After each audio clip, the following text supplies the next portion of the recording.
Hello tout le monde et bienvenue dans cette deuxième session de cette formation d'initiation au framework Angular. Une formation qui a été co-organisée par GDG Cloud Abidjan et GDG Bassam.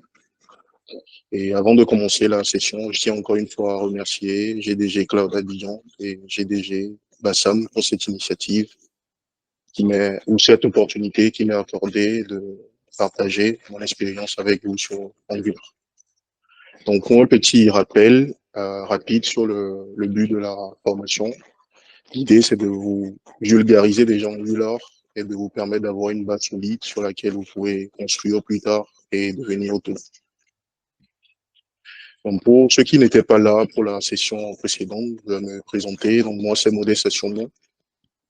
Je suis développeur web JavaScript senior et créateur de contenu.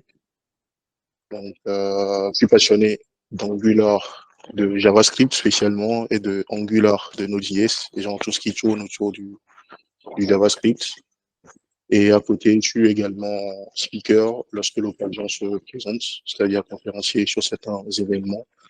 Donc, je détiens une chaîne également, YouTube, où je partage un peu mes connaissances dans le domaine du développement web avec des personnes qui souhaitent commencer soit dans le développement web ou solidifier leurs connaissances déjà du domaine. Donc, si vous souhaitez approfondir vos connaissances, soit sur le JavaScript ou avoir une bonne base, ou sur Angular ou les technologies qui sont affichées, n'hésitez pas à faire un tour sur ma chaîne. Et vous pouvez également me retrouver sur Twitter à travers l'identifiant RBLMDST, ou soit avec le hashtag DevPropulsor, qui est le hashtag de ma chaîne. Et pour un rappel rapide, donc cette session se décline en 8 sessions de 1h45 tous les mardis et jeudis, durant tout le mois de mai. Donc la dernière fois, nous avons commencé par une première session d'introduction rapide à TypeScript.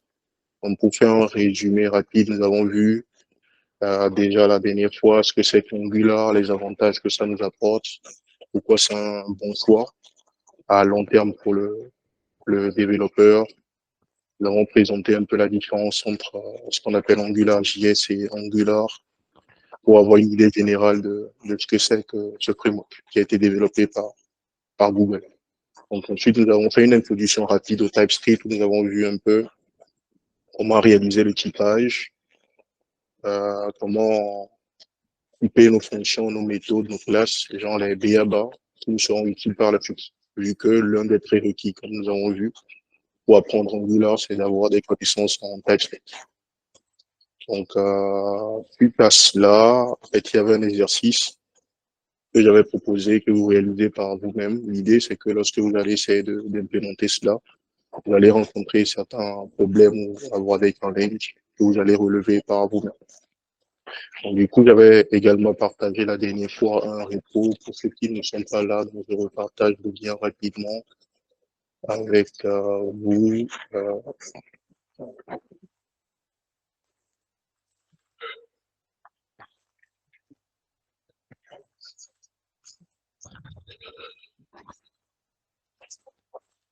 Donc, ce sont les liens utiles. Donc, le premier lien, c'est le lien Discord sur lequel nous pourrons discuter en dehors de la formation. Si vous avez des questions, des soucis, vous pouvez poser la question. Donc, il y a certains qui ont interagi sur le chat, j'ai à les répondre et tout. Donc, vous avez le repo, guide où vous pouvez retrouver le résumé de tout ce qu'on fera.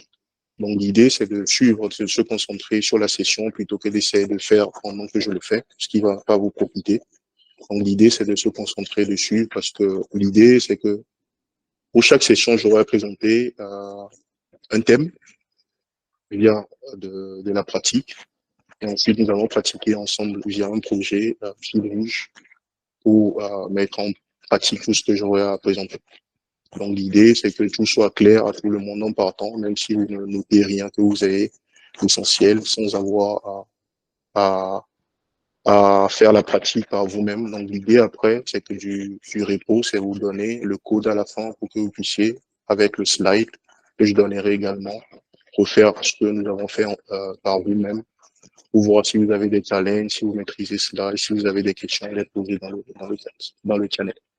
Donc, j'ai également demandé la dernière fois un petit sondage. Donc, l'idée, c'est rien de, je prends pas vos données. L'idée, c'est juste de connaître un peu, avoir une idée des participants et, si possible, améliorer les sessions qu'on aura à faire après.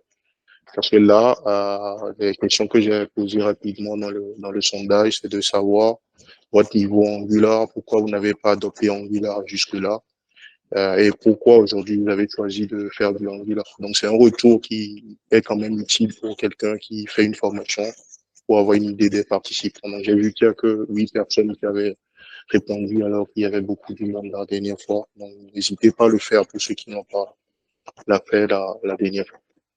Et j'ai également demandé le pays où suivait la formation, juste pour avoir une idée des participants quoi, qui suivent la formation et faire un retour également à GDG Cloud Abidjan et GDG Bassana.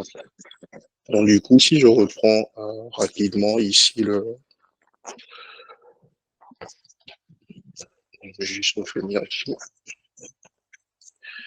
Donc le but de l'exercice, c'était de réaliser cette implémentation. Donc du coup, nous avons une classe app qui représente, on suppose que c'est une application. Vous avez une liste d'utilisateurs. Donc l'idée, c'est de réaliser l'implémentation de ces méthodes en utilisant tout ce que nous avons vu la dernière fois. Donc j'ai fait l'implémentation que j'ai poussée sur Repo. Vous pouvez voir ça directement à travers ce lien. Donc c'est le résultat final. Donc je vais juste présenter ça rapidement et puis nous allons entamer la session d'aujourd'hui proprement dit. Donc si vous récupérez le repo en question et que vous allez sur la branche session, donc vous devez avoir un dossier que nous avons créé la dernière fois, TypeScript Session Web.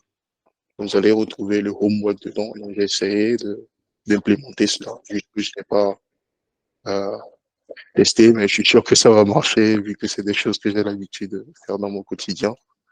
Donc, si on reprend rapidement, donc du coup, j'ai mon utilisateur ici, comparé à ce qu'on avait avant. Donc, du coup, ici, il n'y a pas de typage. Donc, ce que j'ai fait ici, c'est d'ajouter d'abord le typage à cet objet ou à cet attribut. Donc, si on regarde le typage, le but, c'est de respecter ce que nous avons ici. Donc, si on regarde un peu le typage que nous avons défini, j'ai mis une interface qui me permet de définir un contrat. Donc, j'ai l'ID, le name, tout ça, c'est du classique qu'on a vu la dernière fois. Donc, au niveau de l'admin, il suffit de définir soit une interface ou un type qui prend ces différentes valeurs possibles, le union type que nous avons vu la dernière fois. Donc, il s'agit du rôle que j'ai défini ici, que j'ai réutilisé après comme table au niveau de mon rôle. Donc, pour le reste aussi, c'est pareil, c'est des choses que vous êtes capable de faire si vous avez suivi la session de la dernière fois. Donc, ça, c'est au niveau du typage de notre user. Donc, c'est comme si ceci représentait pour nous une base de données en mémoire. Donc, lorsqu'on me demande de faire le add user, c'est que je veux ajouter un nouvel utilisateur. Donc, je fais add user, donc je passe le nouvel utilisateur. Ici, j'utilise la programmation fonctionnelle qui est conseillée, parce qu'au niveau d'Angular, comme nous le verrons, il y a ce qu'on appelle le chain detection. Lorsque vous faites des modifications de vos valeurs, Angular doit détecter s'il y a un changement de la valeur. Donc, lorsque vous vous mettez à modifier un attribut, la référence d'un attribut directement, vous faites ce qu'on appelle, c'est pas une modification vous faites une modification de façon mutable. Donc, il est conseillé d'utiliser l'immutabilité, c'est-à-dire que à chaque fois, vous retrouvez une nouvelle référence au lieu de modifier un objet existant. C'est ce que j'essaie de faire ici. Pourquoi on fait cela? Parce que ça facilite le chain detection en Angular et ça peut vous permettre même d'améliorer un peu la performance de vos applications en appliquant un chain detection en particulier qu'on appelle le on-push. Donc, il va vérifier juste s'il y a des références qui sont modifiées. Donc, ça, c'est ce que j'essaie de faire ici. Et vous verrez que de façon générale, lorsque vous travaillez sur le front-end, c'est mieux de passer par des façons de faire qui sont immutables, c'est-à-dire la programmation fonctionnelle, plutôt que de faire des push. C'est ce que j'ai fait ici. Donc, je fais rien de spécial ici, c'est que je prends le tableau actuel, donc je reprends les données qui se trouvent dans le tableau, je fais une copie de ces éléments et j'ajoute le dernier élément à la fin du tableau. Donc, ceci revient à faire user 10 users push. Donc ensuite, je dis ici que c'est un void parce que ma méthode ne retourne rien. Donc pour le delete, pareil, donc je prends mon tableau initial, j'utilise le filter ici. Le filter, ça me dit, ça retourne des valeurs qui vérifient une condition donnée. Donc ici, quelle est la technique utilisée pour supprimer l'élément? Je dis juste retourne tout le contenu du tableau, sauf les éléments qui ne vérifient pas l'ID qui est indiqué ici. Donc ça veut dire que c'est la condition que nous avons ici, c'est le prédicat qui va servir de filtre ici. Donc ça veut dire qu'on récupère tout, dans ce tableau, on va récupérer tous les ID qui vérifient cette condition, c'est-à-dire dont les ID sont différents de ça. Donc ça veut dire qu'automatiquement, ça va exclure l'élément en question et va nous retourner un nouveau tableau. Donc ça, c'est des fonctions de programmation fonctionnelle au niveau de JavaScript que vous pouvez retrouver. Donc lorsque je vais retrouver un utilisateur, je fais rapidement ici pareil, donc je fais un fin. Donc le fin, ça prend un prédicat également pour me retourner une valeur qui vérifie, la première valeur qui vérifie une condition. Et vu que nous avons un système d'ID, ça veut dire qu'il y aura un seul élément à la fois qui peut vérifier soit la condition, soit il n'y aura aucun élément. Donc, si on vérifie la signature du fin, ça me retourne soit l'élément en question trouvé ou soit undefined. Mais vu que je suis pas fan du undefined qui a une signification ambiguë, donc j'utilise une null ici pour être explicite et dire que soit je retourne l'élément trouvé, soit du nul.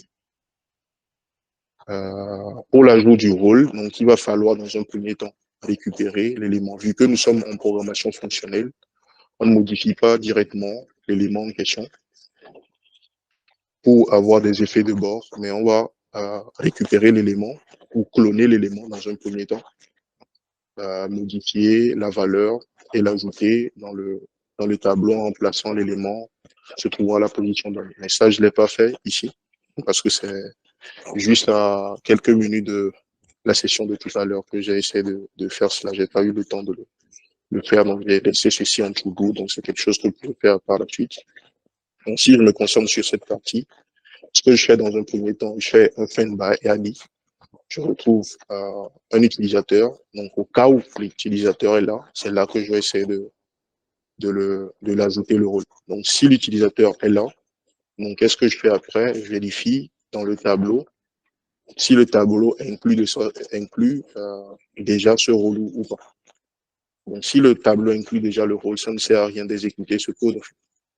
Donc, du coup, c'est une petite optimisation ici pour dire que je fais la mise à jour des rôles de l'utilisateur seulement lorsque le rôle n'existe pas dans le tableau.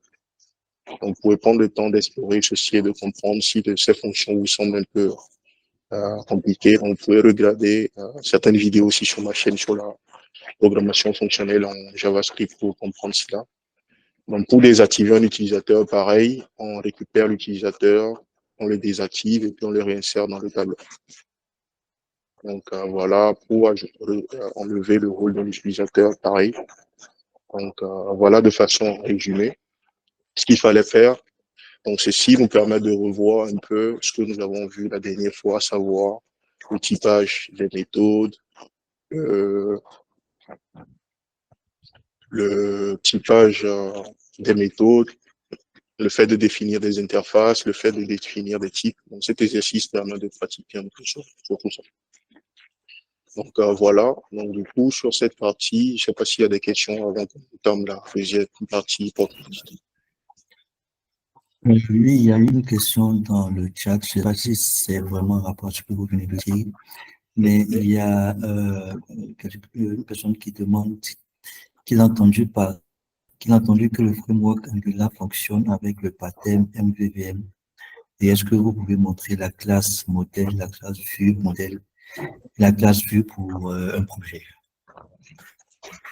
Ok, ça, nous allons l'entamer dans la deuxième partie, parce qu'on va entrer plus dans les détails. Donc, si vous pouvez garder la question pour la fin, ou peut-être vous verrez par vous-même, lorsque je ferai la présentation, sûrement que vous aurez votre réponse. Parce que jusque-là, nous n'avons pas attaqué encore Angular, nous n'avons pas encore parlé de templates, de contrôleurs ou de quoi que ce soit.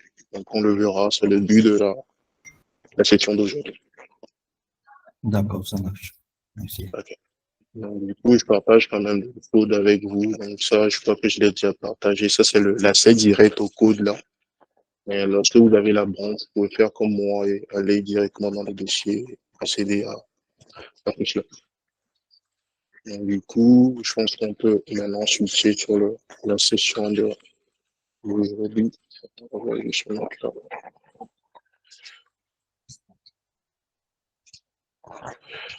Ok, alors, du coup, je vais reprendre avec la présentation.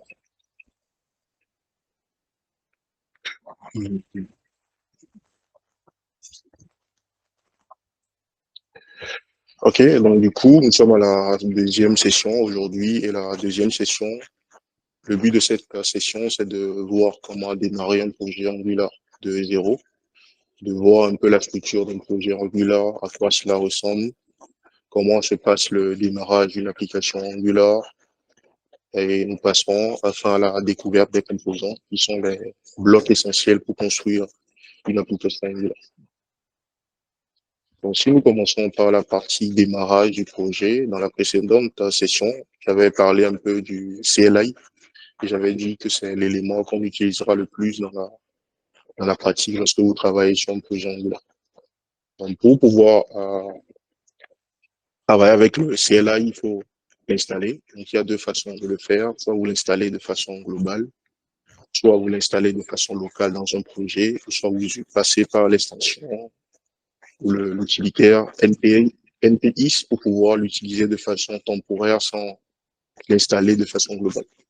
Donc, le souci avec l'installation globale, c'est que lorsque sur votre machine, vous installez le CLI de façon globale et que vous avez différents projets et que ces projets utilisent différentes versions d'Angular et que vous faites NG, par exemple, NG, c'est ce qui représente le CLI après l'installation.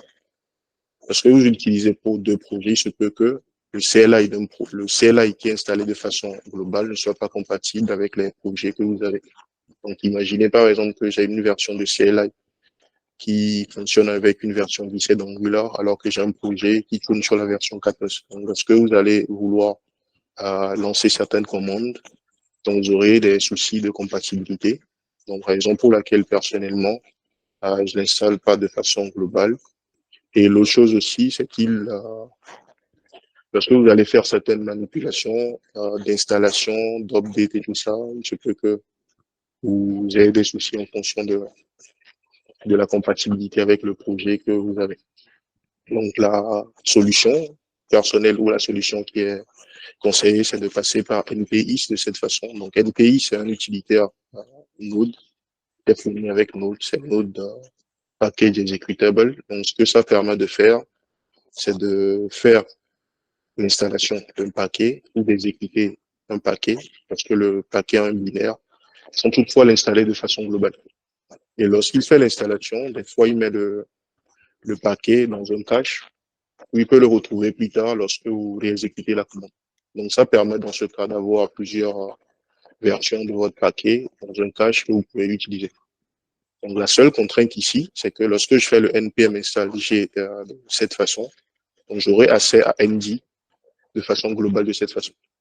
Mais lorsque je passe par NPI, ça veut dire qu'à chaque fois que vous devez exécuter le CLI, vous devez être explicite en utilisant NPI pour précéder l'exécution de la commande. Donc, c'est la différence entre les deux. Donc, soit vous faites l'installation globale. Si vous êtes sûr qu'aujourd'hui, par exemple, vous n'avez pas de projet Angular sur votre machine, vous pouvez partir sur cette façon de faire. Ce que je vous recommande généralement, le CLI, on l'utilise pour démarrer un projet. Et après, le projet a son installation personnelle ou son installation locale. Et à chaque fois que vous allez faire ND ou NPI, NPI vérifie d'abord le dossier dans lequel vous vous trouvez. Si pour qu'il y ait un CLI, il va l'utiliser. Sinon, il va utiliser aller chercher cela sur le NPM, télécharger, le mettre dans le cache local.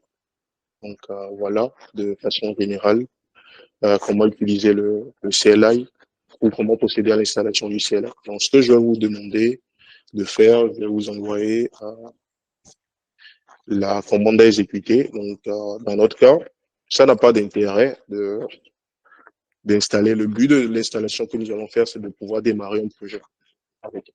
Donc, soit vous l'installez comme ça, si vous êtes sûr que vous n'avez pas un projet euh, qui sera classé après, donc vous pouvez faire directement cela. Donc, ce que nous allons faire, moi, je ne vais pas utiliser cette façon de faire, mais vous pouvez l'exécuter chez vous pendant que je parle, donc vous pouvez le faire et je vous envoie également la seconde commande qu'on va utiliser plus tard. Donc, la première commande. Monsieur, Oui, allez-y. oui, excusez-moi, avant que vous ne continuiez, il y a une question qui est en rapport avec ce que vous venez de dire. D'accord. N'existe-t-il pas un outil de gestion de version pour Angular qui simplifierait ce process? Non, actuellement, non, par exemple, actuellement, non. Il n'y a pas un outil pour gérer cela. Parce que NPX, vu que NPX fait déjà le travail aujourd'hui, nous passons tous par NPX dans la communauté pour le moment.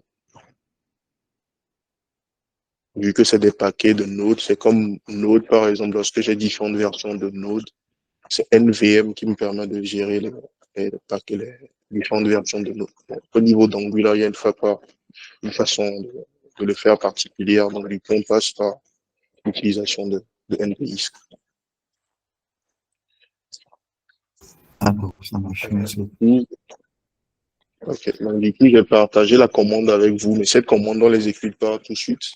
Et vous pouvez juste exécuter la première commande parce que c'est compliqué de taper tout ça dans en une fois. Donc du coup, c'est à cause de ça que je l'ai partagé avec vous. Donc je repasse en mode présentation. Ok, donc du coup, en local chez vous, vous pouvez exécuter cette commande. Chez vous, le npm install Moege avec le CLI.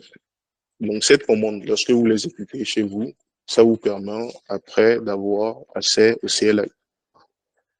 Ici, j'ai juste vérifié, je ne sais pas si moi je l'ai en local ou pas. Ok, donc je pense que je l'ai en local. Donc, ok, donc je l'ai installé de façon globale chez moi. Donc ici, vous voyez par exemple que j'ai une ancienne version du CLI en local chez moi, de façon globale chez moi. Donc j'ai la version 14 parce que j'avais un ancien projet qui tournait sur la 14 pour laquelle je l'ai installé. Donc du coup, si j'essaie de faire des choses aujourd'hui avec la version 17 ou que je vais essayer de bootstrapper un projet, il va me prendre la version 14 par défaut de Angular, alors que c'est pas forcément ce que je cherche. Donc c'est pourquoi il faut être explicite lorsque vous voulez démarrer un projet, être explicite, vérifier le CLI qui est compatible avec la version que vous voulez lancer. Donc, du coup, ce que vous allez faire de votre côté après l'installation globale, vous pouvez me dire juste si vous avez vous pouvez faire la même chose que moi. Vérifiez juste si vous arrivez à faire ça.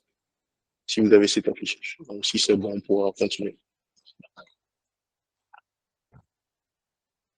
Vous pouvez me laisser juste un petit OK dans le chat si c'est bon. Donc, faites juste npm install euh, Angular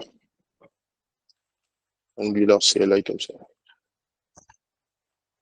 Donc, je vais partager ça avec vous s'il vous plaît pas. Mais vous devez faire l'installation globale. Donc, du coup, il manque le Moege ici. Donc, npm install Moege. Ok, donc du coup, j'ai des push qui sont envoyés, donc je suppose que c'est bon pour vous. Et donc du coup, je reprends. Donc du coup, après l'installation du CLI, donc vous avez accès à un certain nombre de commandes que vous pouvez exécuter sur votre machine. Donc si vous doutez ou que vous ne savez pas quelle commande utiliser et tout, vous pouvez faire ND help comme ça. Ça vous donne la liste des commandes qui sont possibles au niveau du CLI. Donc, vous avez les commandes avec la documentation qui n'est pas explicite ici, que vous pouvez encore creuser. Donc, si je prends l'exemple du démarrage d'un projet, donc supposons que je ne sais pas comment démarrer un nouveau projet, donc je peux faire un ND et ND help et chercher ici. Je vais chercher juste Angular ici, donc je vais avoir project, workspace, un truc comme ça. Donc, je vois que j'ai NGNew, on me dit ici create a new Angular workspace.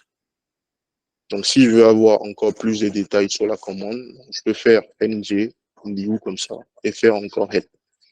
Donc, ça va me montrer maintenant plus de détails sur la commande en question. Donc, on voit que tous ces paramètres ne m'étaient pas montrés au début, mais maintenant, lorsque je prends la commande spécifique et que je fais le nom de la commande suivi de help, donc j'ai les informations, plus de détails sur la commande. Donc, c'est de cette façon que vous pouvez utiliser la commande. Donc, si je prends, par exemple, la commande ND, dit comme ça, et que je veux savoir ce que ça fait, donc je peux faire ceci. Voilà. Pour ne pas préciser, je fais juste ND generate. Je vais prendre component, un truc comme ça. ND generate. On dit not available.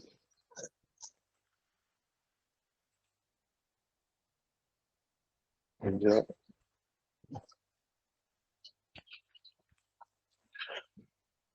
Et donc, voilà un peu le principe. Donc, pour toutes les commandes que vous avez ici, il suffit de faire, dans un premier temps, le help, ensuite de vérifier. Le generate que je cherche, il se trouve en principe ici, mais il ne me donne pas des informations dessus. Donc, voilà un peu, de façon générale, comment utiliser le CLI. Donc, si vous doutez au niveau de la commande ou d'une commande, vous cherchez rapidement là dans la documentation, en faisant le ND, help, et vous avez les détails.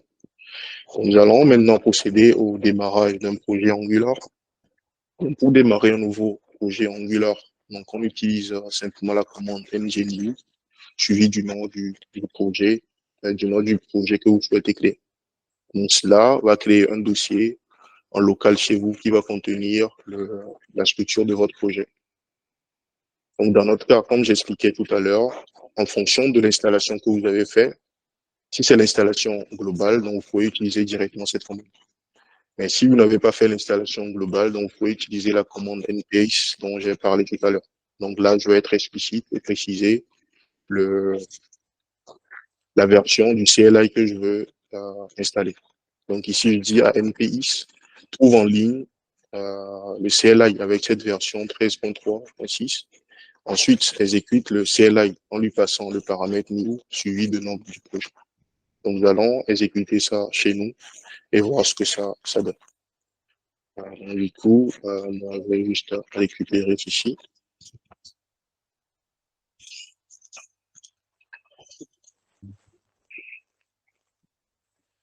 Juste me mettre d'abord dans le dossier de développement. Donc, je vais me mettre dans le dossier ceci. Donc, faire ceci. Ça, par contre, vous pouvez le faire en même temps que moi. Vu que c'est une commande qui prend du temps, donc vous pouvez l'exécuter et laisser cela et suivre le reste de la formation. Donc, du coup, ici, on va donner un nom. Je vais mettre juste G, D, G, par exemple. Et je vais mettre ici test, par exemple. Donc, lorsque vous exécutez la commande, ça vous pose une série de questions. Donc là, il nous demande que est-ce que je souhaite exécuter cette version d'Angular? Donc, je fais oui. Installer cette version d'Angular, je fais oui. CLI plutôt, excusez-moi.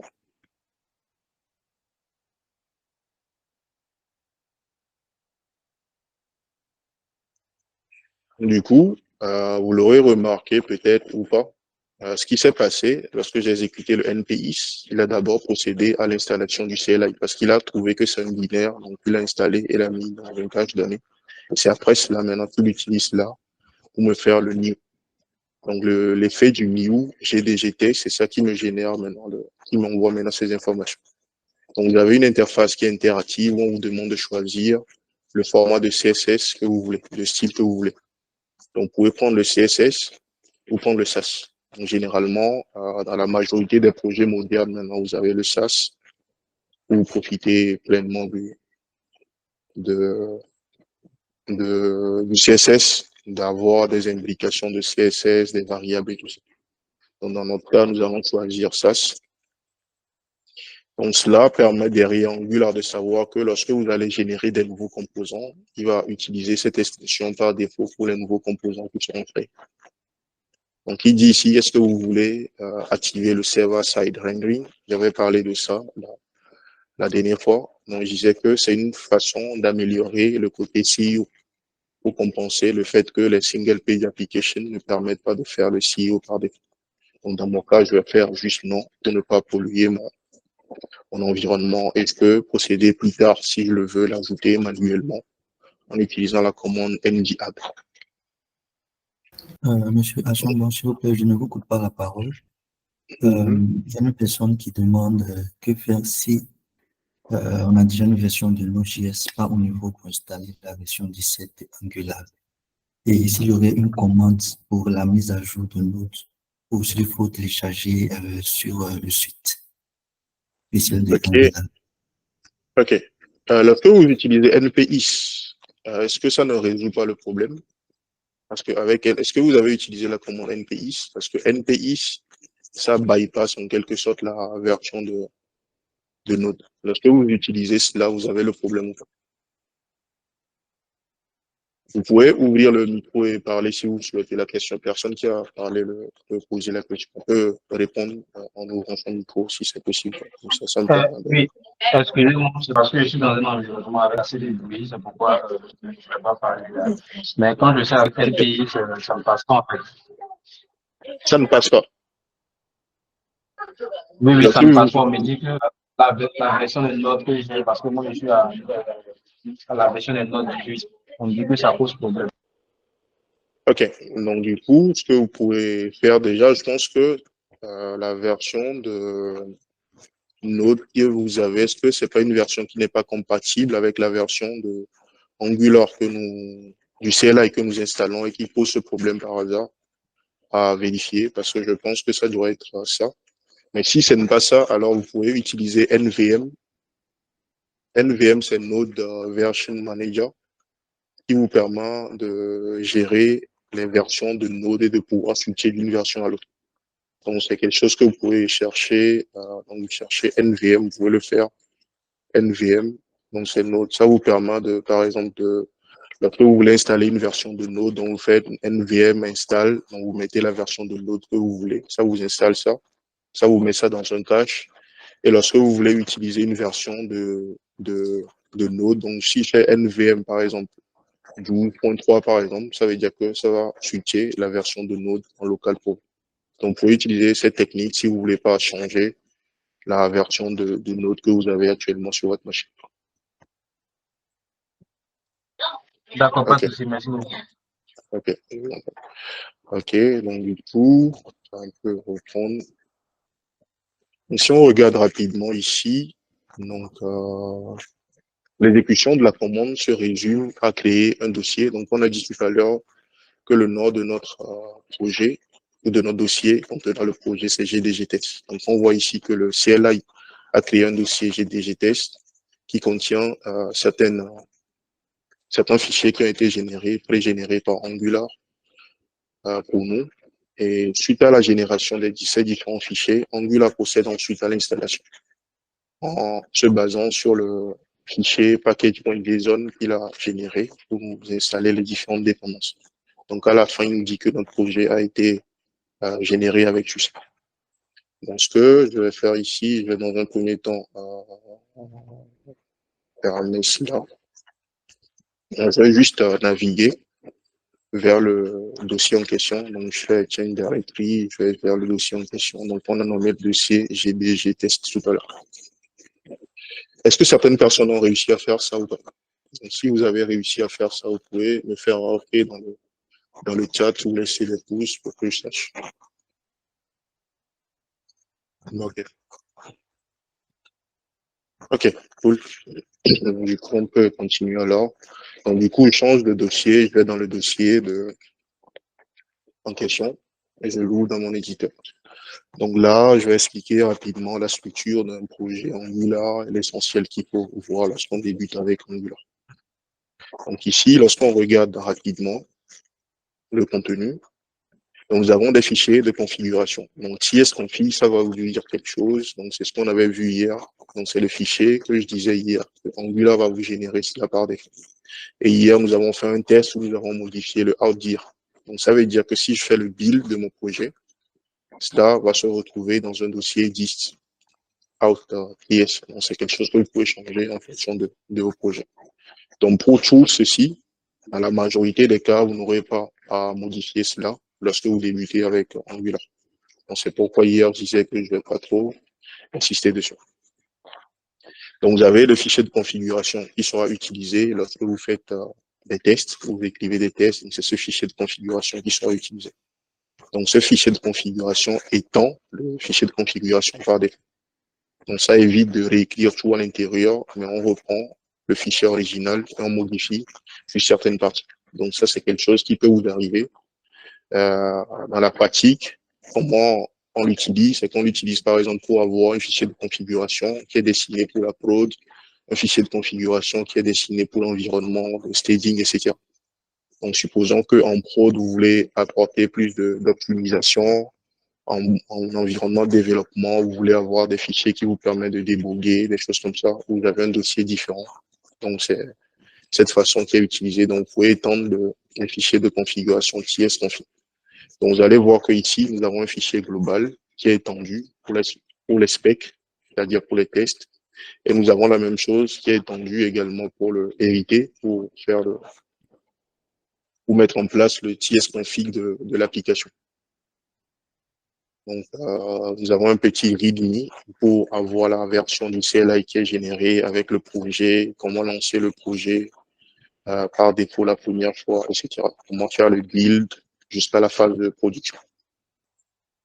Vous avez le package.json, ça, c'est le Node.js qui nous fournit cela. Donc, c'est un fichier qui présente un peu les métadonnées du projet, c'est-à-dire les dépendances du projet. Donc, ici, vous allez voir que nous avons les dependencies et nous avons le compilateur d'Angular, le corps d'Angular, les formulaires, les routeurs et tout ça. Donc, j'avais dit que Angular nous fournit tous ces éléments par défaut pour pouvoir développer une application complète. Au lieu de rafistoler des choses pour avoir une application. Donc ici, nous avons la liste de nos dépendances. Donc, nous avons les dev dependencies et les dependencies. Donc les dev dependencies, c'est des dépendances que vous utilisez seulement en phase de développement. Vous allez voir que le CLI, par exemple, est mis dans la partie dev dependencies. Parce qu'on n'a pas besoin d'envoyer ça en production, parce qu'on ne va pas faire des compilations en production, par exemple. Donc, vous avez la liste de vos dépendances. Donc, on verra ici, par exemple, là, dans la partie dev dependencies, je pense qu'on aura du TypeScript, si je ne me trompe pas. Ok, donc on a la version 5 de TypeScript qui est utilisée. Donc, ça, c'est pour la partie package.json. Vous avez le package.log qui permet de vous assurer que vous avez les bonnes versions de paquets d'une machine à une autre. Parce que ce qui arrive des fois au niveau de Node, c'est que si je mets par exemple ici, on va voir si j'ai un exemple ici, voilà. Lorsque je mets des carettes comme ça a une signification. Ça veut dire que prends-moi la version, ça c'est la version de fils, donc la version mineure disponible. La dernière version mineure disponible. Donc ça veut dire que demain, si j'ai par exemple la 17.4 qui est disponible, donc du coup, c'est ce qui me sera installé. Donc, si j'ai 17.5, c'est ce qui me sera installé. Donc, si je remplace ceci par tilde, par exemple, ça veut dire que je demande à Node, à NPM, lors de l'installation, si tu trouves la version 3.15, par exemple, installe-moi ça. Même si tu trouves la version 3.20, installe-moi ça. Donc, ça, c'est des significations particulières. Et pour s'assurer que la personne qui crée le projet ou qui a créé le projet la première fois ait les mêmes dépendances que ceux qui l'installent après en faisant un npm install. Donc, il y a ce fichier qui est utilisé par Node pour s'assurer que si on regarde à l'intérieur, vous allez voir que c'est ici qui va préciser. Si je cherche par exemple Angular Common à l'intérieur de ce fichier, on va voir que c'est ici la vraie version qui est installée. Donc, c'est ce que je disais tout à l'heure. Donc, vous allez voir qu'à un moment, ça, c'est les clear dependencies. Donc, du coup, vous allez voir que ici, La vraie version de Angular qui est installée, c'est la 17, du common qui est installé, c'est la 17.3.8. Donc demain, cela peut changer vers une version qui soit par exemple 3.9.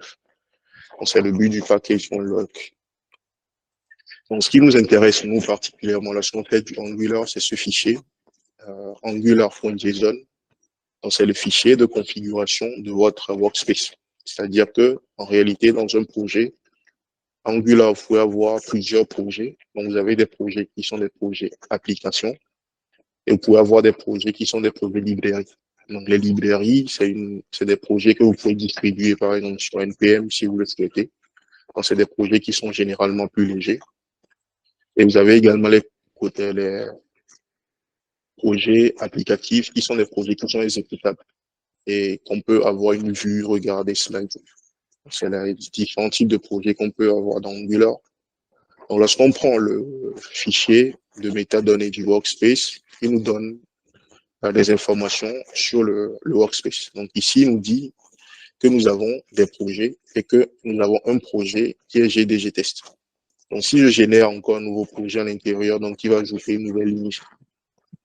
Maintenant, lorsque nous revenons au niveau du GDG test, donc ça veut dire que pour ce projet a lui-même ses configurations. Donc il nous dit le type de projet. Donc, je disais tout à l'heure que vous pouvez avoir des projets de type applicatif, donc application. Donc, il nous dit la racine du projet, où est-ce qu'on doit trouver le code source. Donc, on voit qu'on a un dossier SRC ici, qui va contenir le code source de notre application. Ça, c'est les informations pour pouvoir faire le build plus tard, lorsqu'on va faire ng build. Donc, c'est ici qui va vérifier pour savoir quelle commande ou quel binaire exécuter pour pouvoir nous faire le build. Donc, ça, c'est des options de la partie build, donc le serve, lorsqu'on fait ng serve, bref, lorsque vous faites ng quelque chose, si c'est des commandes de build, de test et tout ça, donc c'est ici que le CLI va venir chercher ces commandes et vous exécutez cela. Donc le préfixe, par exemple, c'est quelque chose que vous verrez à chaque fois que nous allons générer des composants plus tard, ça veut dire qu'on aura app, si je génère un composant qui s'appelle Toto, donc il va préfixer le sélecteur du composant par app-toto. Donc, c'est ce fichier qui décrit un peu notre projet. Nous avons le Git ignore qui est connu, donc c'est ici pour exclure par exemple le dossier node module, parce qu'on ne va pas envoyer ça sur Git pour rien. C'est des dépendances qui peuvent être installées par tout le monde. Donc, on exclut cela pour les fichiers d'édition de l'éditeur, des éditeurs de tests, pour pouvoir faire des petites configurations qui sont propres à Angular pour vous faciliter la vie. Nous avons enfin le dossier node module. Donc ça, c'est Node qui le génère lorsque vous faites un npm install, qui contient les dépendances de votre projet. Et nous avons enfin le dossier src. Donc ce dossier, c'est là où nous faisons tout et c'est à ce dossier que nous intéressons particulièrement. Du coup, ce dossier contient le code source de votre application, de votre projet. On pourrait avoir différents projets. Si c'est qu'on avait d'autres projets, on aurait d'autres dossiers ici. Pas dans le SRC, mais vous aurez un autre dossier ici qui aura également son SRC avec ses différents éléments.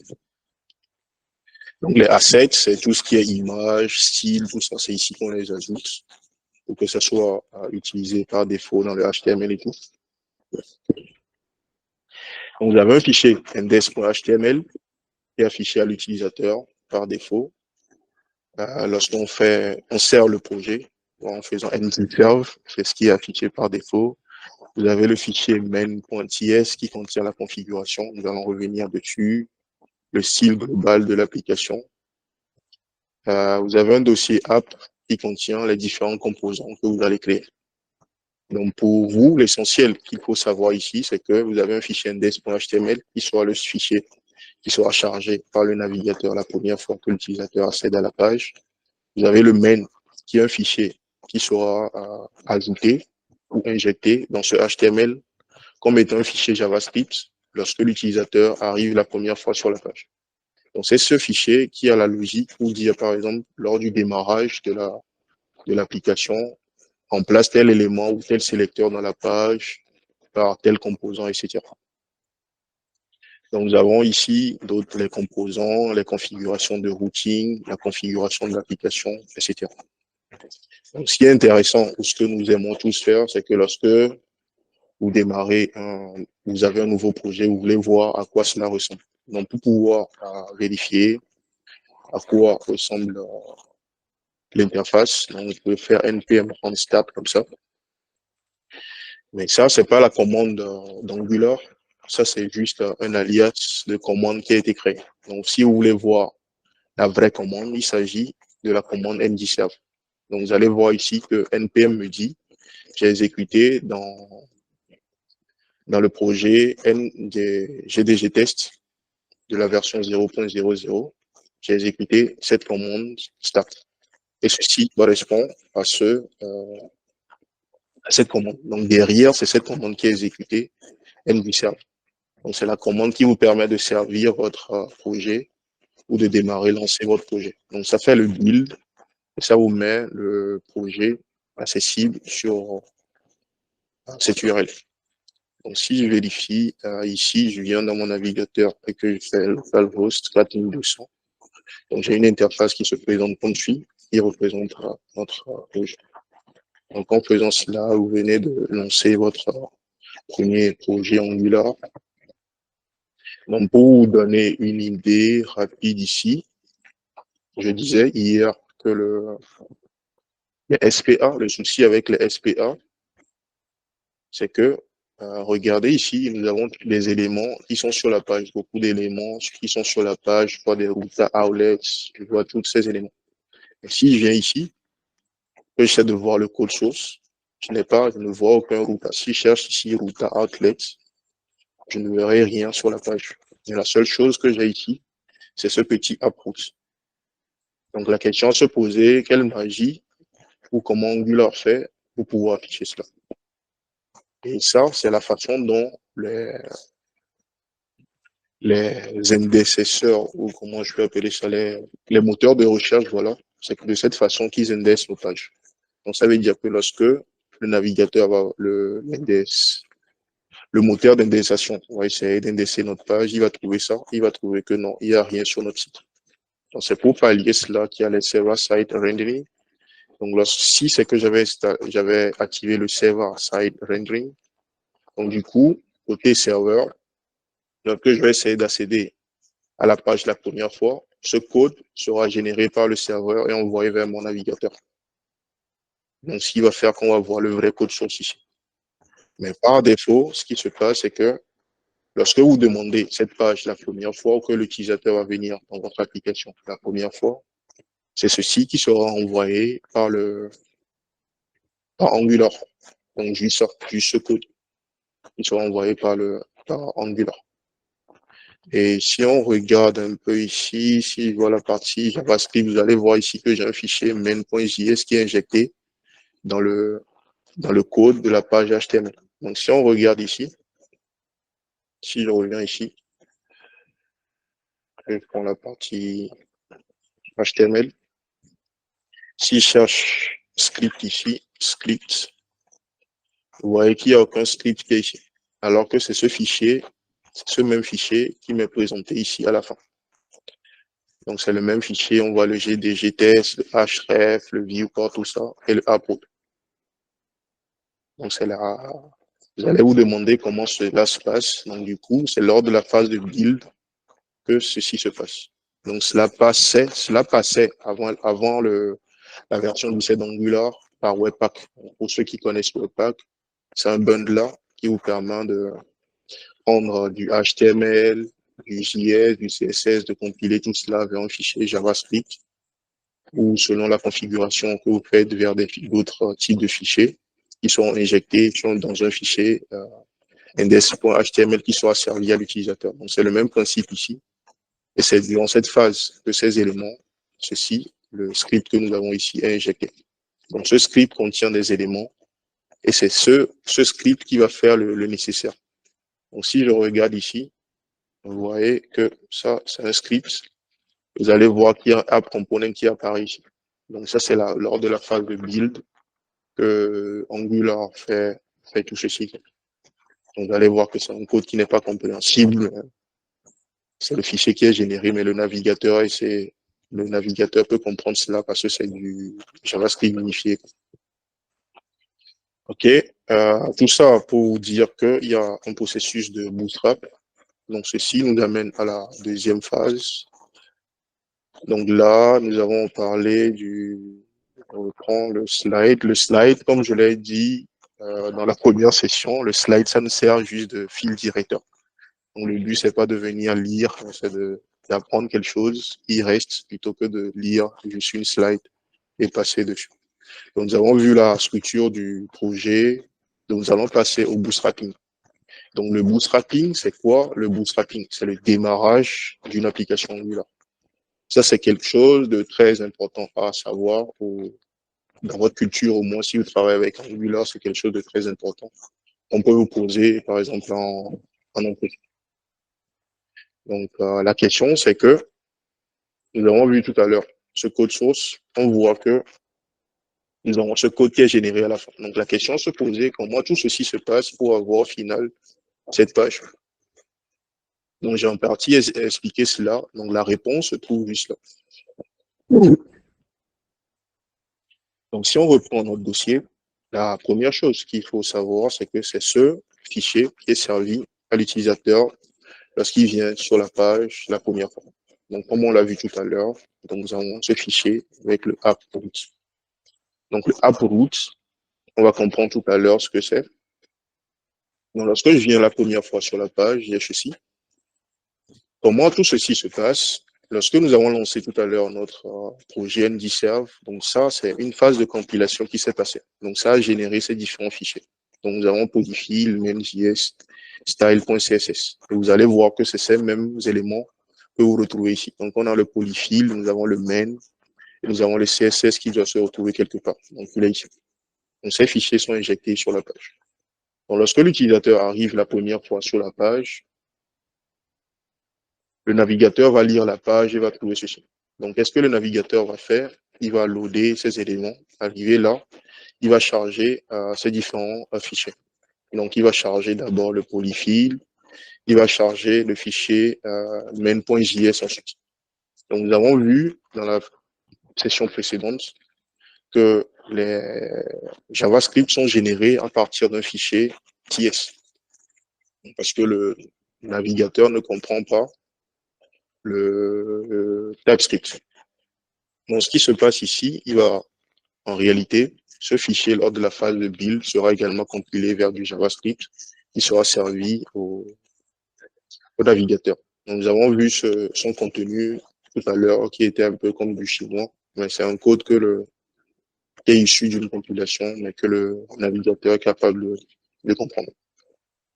Donc, la magie se passe ici, c'est que lors du démarrage de l'application, ce code va s'exécuter. Donc, ce code dit bootstrap une application en lui passant un certain paramètre. Donc, le paramètre représente en réalité un composant à charger par le navigateur. Donc, ce code, c'est une fonction qui contient de la logique pour pouvoir charger ça. Donc, c'est comme si vous faites du jQuery, vous dites chercher tel élément sur la page et branchez-le à tel endroit. Ou d'être à telle position dans le dos. Donc, on passe également à cela un fichier de configuration. Nous allons venir à cela par la suite. Donc, en faisant ce bootstrap application, c'est ce composant, je vais aller vers le composant, c'est ce composant qui sera chargé en question. Donc, qu'est-ce qu'on dit en Angular ou le code derrière, qu'est-ce que ça fait? Ça cherche ce sélecteur sur la page. Donc, si on retourne ici, si on retourne là, vous allez voir que nous avons sur la page AppRoot comme ça. Si je fais ceci.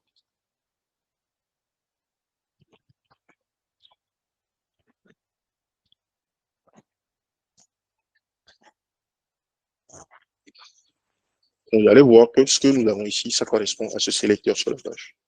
Donc, ce qui se passe derrière, c'est pas de la magie, en fait, c'est que Angular derrière, vu que nous avons dit lors du bootstrap ici, que cherche load cet élément, en réalité, ces codes ont été déjà chargés. Juste, Angular va chercher la métadonnée ici, récupérer cette métadonnée et trouver sur la page à quoi correspond dans la liste des composants que j'ai, à quoi correspond ce app-root. Donc, il va vérifier le sélecteur ici et l'élément auquel ça match, il le prend. Il vient ensuite trouver tout son code que nous appelons la partie contrôleur. Il cherche ensuite le template. Il va voir que tout ça, c'est dans la partie template, c'est-à-dire la partie HTML que nous avons ici. Donc, il va venir ici récupérer tout ce code. Et qu'est-ce qu'il va faire? C'est pas de la magie, c'est du JavaScript, en fait. Donc, il prend ça, il fait un sélecteur classique, comme dans le DOM output. Il va juste brancher le HTML à l'intérieur ici. Donc, il va faire un append child ou un truc comme ça pour brancher la structure à l'intérieur. Et ça, c'est ce qui va nous donner au final ce que nous avons ici. Donc, si on inspecte cette page maintenant, et qu'on regarde le contenu du app root sur notre page, donc si on compare ceci, nous avons des contents, left side, tout ça. Si je cherche ici, tout ça, c'est du CSS dans un premier temps. Donc, si je réduis ça, donc vous allez voir que tout ce qui est ici, c'est ce qui se retrouve en réalité ici. Donc, ça pour vous dire que c'est pas de la magie. Donc, il suffisait juste de comprendre ou que vous avez l'explication pour savoir comment tout ceci se passe. Donc là, on vient de voir un peu comment le processus de bootstrapping se passe de façon régulière. Et comme je l'ai dit, c'est une question qui peut revenir lors d'un entretien. Et ça, c'est des questions qui font la différence entre quelqu'un qui connaît Angular et quelqu'un qui fait juste du Angular. Donc, c'est des questions poussées qui peuvent vous être posées, mais aujourd'hui, vous avez la réponse et vous pouvez réagir parfaitement à cette question. Donc, du coup, là, je viens d'expliquer le processus de bootstrapping rapidement. Maintenant, nous allons rentrer dans le vif du sujet. Je vais retourner à la présentation encore une fois. Jusque-là, ça va ou... Ok, cool. Ok, cool. Je pense que je donne trop d'explications. J'espère qu'avec ça, on pourra tenir dans le temps qui est parti parce que je suis entré trop dans les détails. Ok, donc du coup, une chose sur laquelle j'aimerais attirer votre attention ici, c'est que on parle d'anciennes versions d'Angular, de nouvelles versions d'Angular, de modernes et tout ça. Vous allez voir que l'intitulé de la formation, c'est Angular 16 et plus. Ce qu'il faut savoir, c'est que depuis la version 14 d'Angular vers la version 16, la transition, les modules, on tend vers la disparition des modules, ce qu'on appelle les modules. Donc, vous pouvez chercher par vous-même pour avoir une idée de ce que c'est. C'est qu'avant, les composants n'étaient pas autonomes. Donc, lorsque je crée un composant, il fallait les ajouter dans un module particulier pour les encapsuler avant de pouvoir les utiliser. Donc, ça ajoutait du code inutile. Donc, au niveau du bootstrapping, si vous prenez un code au cas où vous êtes en entreprise, il se peut que dans votre entreprise, vous utilisez une ancienne version de Angular. Donc, il se peut que vous tombez sur un code comme ça, Bootstrap module. Donc, ça veut dire que c'est un module qui est bootstrappé. Voilà. À la différence de Bootstrap Application. Donc, c'est la différence entre les deux versions. Donc, sur les anciennes versions, avant l'introduction de ce qu'on appelle les standalone components, c'est-à-dire les composants autonomes, vous avez ce code. Donc, dans les nouvelles versions, vous avez ce code. Donc, l'ancien code se base sur des modules, le nouveau code se base sur les composants. C'est juste la différence. Et pour vous donner une idée des modules, vu que nous allons encore en parler et que nous travaillons avec une version moderne d'Angular, donc les modules ressemblent un peu à ça.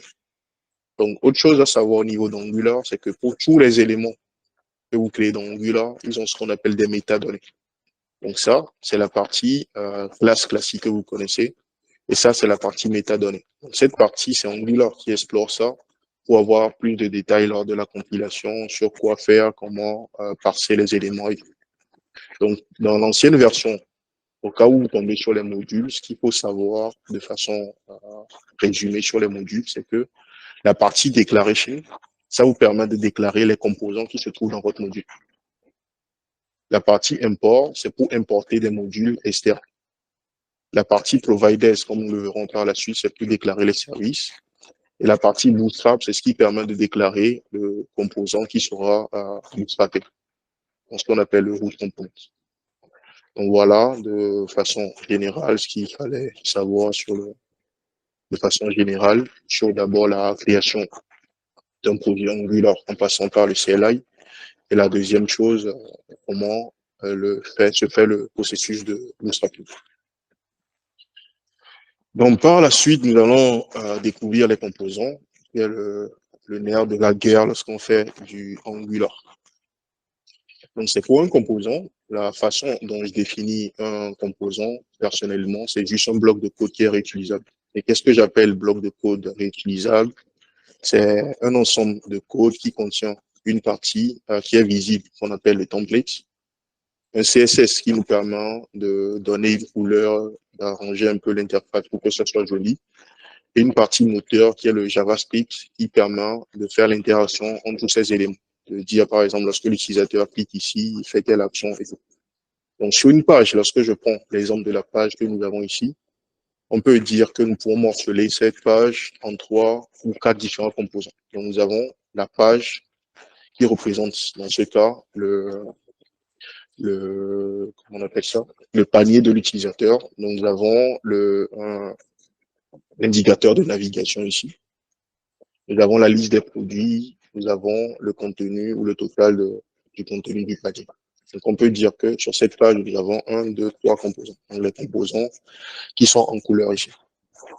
Donc, si nous revenons maintenant au squelette d'un composant, donc le composant, quelqu'un avait posé la question, modèle, view, tout ça.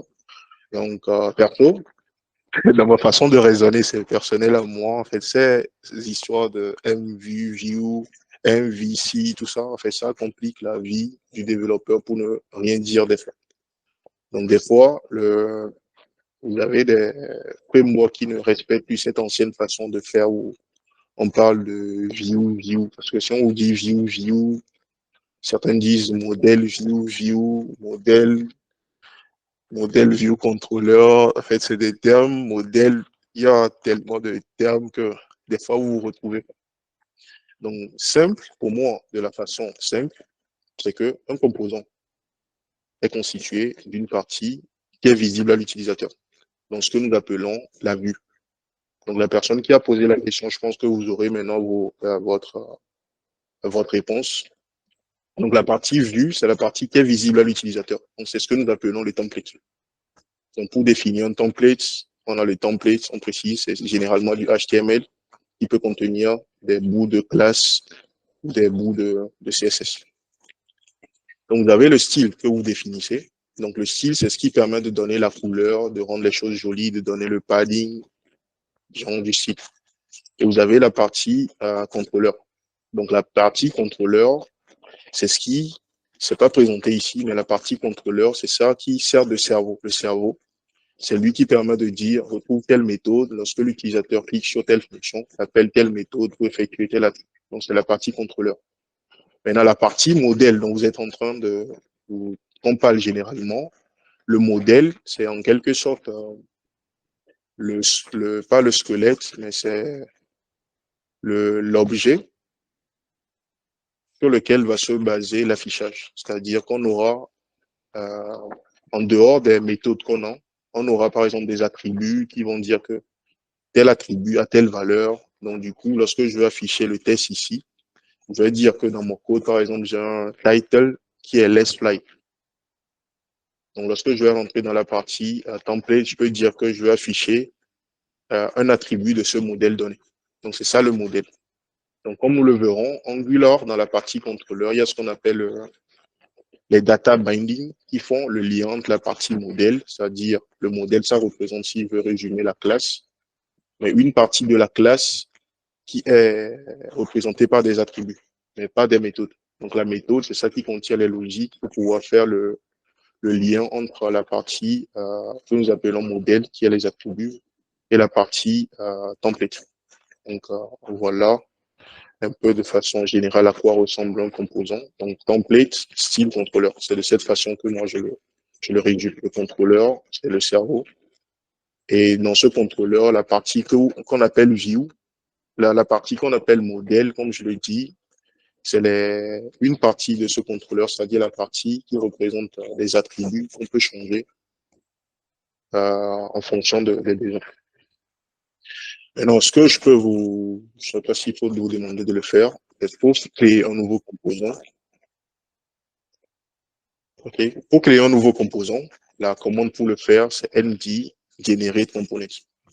Donc, s'il faut savoir ici, la majorité du temps, lorsque vous utilisez Angular, vous aurez à utiliser cette commande mdg. G, c'est generate, la version simplifiée de generate. Donc, md generate pour générer quelque chose. Donc, vous précisez ensuite le nom de ce que vous voulez générer. Donc, pour les composants, généralement, c'est C pour dire components. Si c'est une directive, vous faites D. Donc, généralement, c'est les préfixes ou les initiaux des éléments que vous voulez créer. Donc, on va faire un test ensemble tout à l'heure. Et lorsque nous revenons maintenant à la partie squelette, comme je le disais tout à l'heure, si on prend un composant, ce qui est essentiel au niveau d'un composant, c'est la partie sélecteur. Parce que c'est ce qui va permettre d'identifier de façon unique le composant dans le document. Comme nous l'avons vu tout à l'heure, nous avons vu quelque part qu'il y avait AppRoot. Donc, AppRoot représentait notre composant. Le standalone true, ça c'est une particularité qui a commencé à partir de la version 14 d'Angular ou de la version 15 plutôt d'Angular. C'est les standalone components, juste pour dire que ce composant supporte certaines fonctionnalités au niveau des versions modernes d'Angular.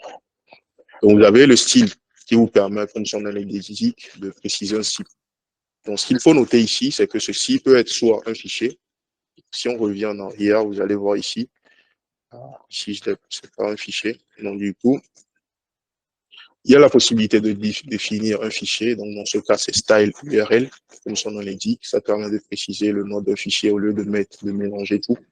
Comme cela se fait généralement avec du Riot. Ça, c'est quelque chose que j'aime pas au niveau de Riot, c'est que vous mélangez un peu votre HTML, votre CSS, un peu de tout. Donc, du coup, Angular permet une vraie séparation de ces éléments. Vous pouvez avoir votre style qui est séparé.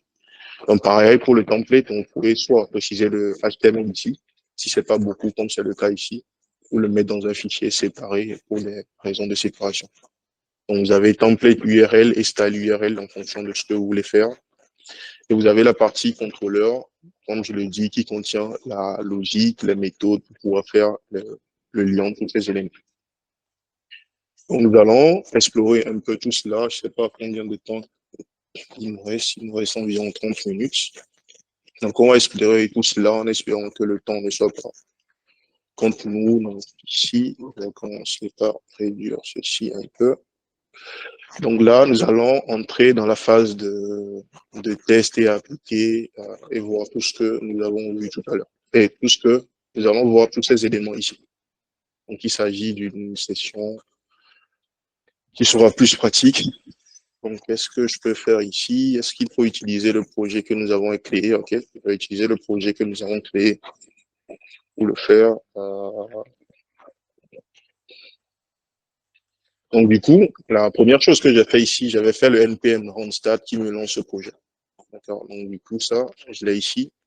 Et nous avons notre navigateur qui est juste là. On va se concentrer sur cette partie.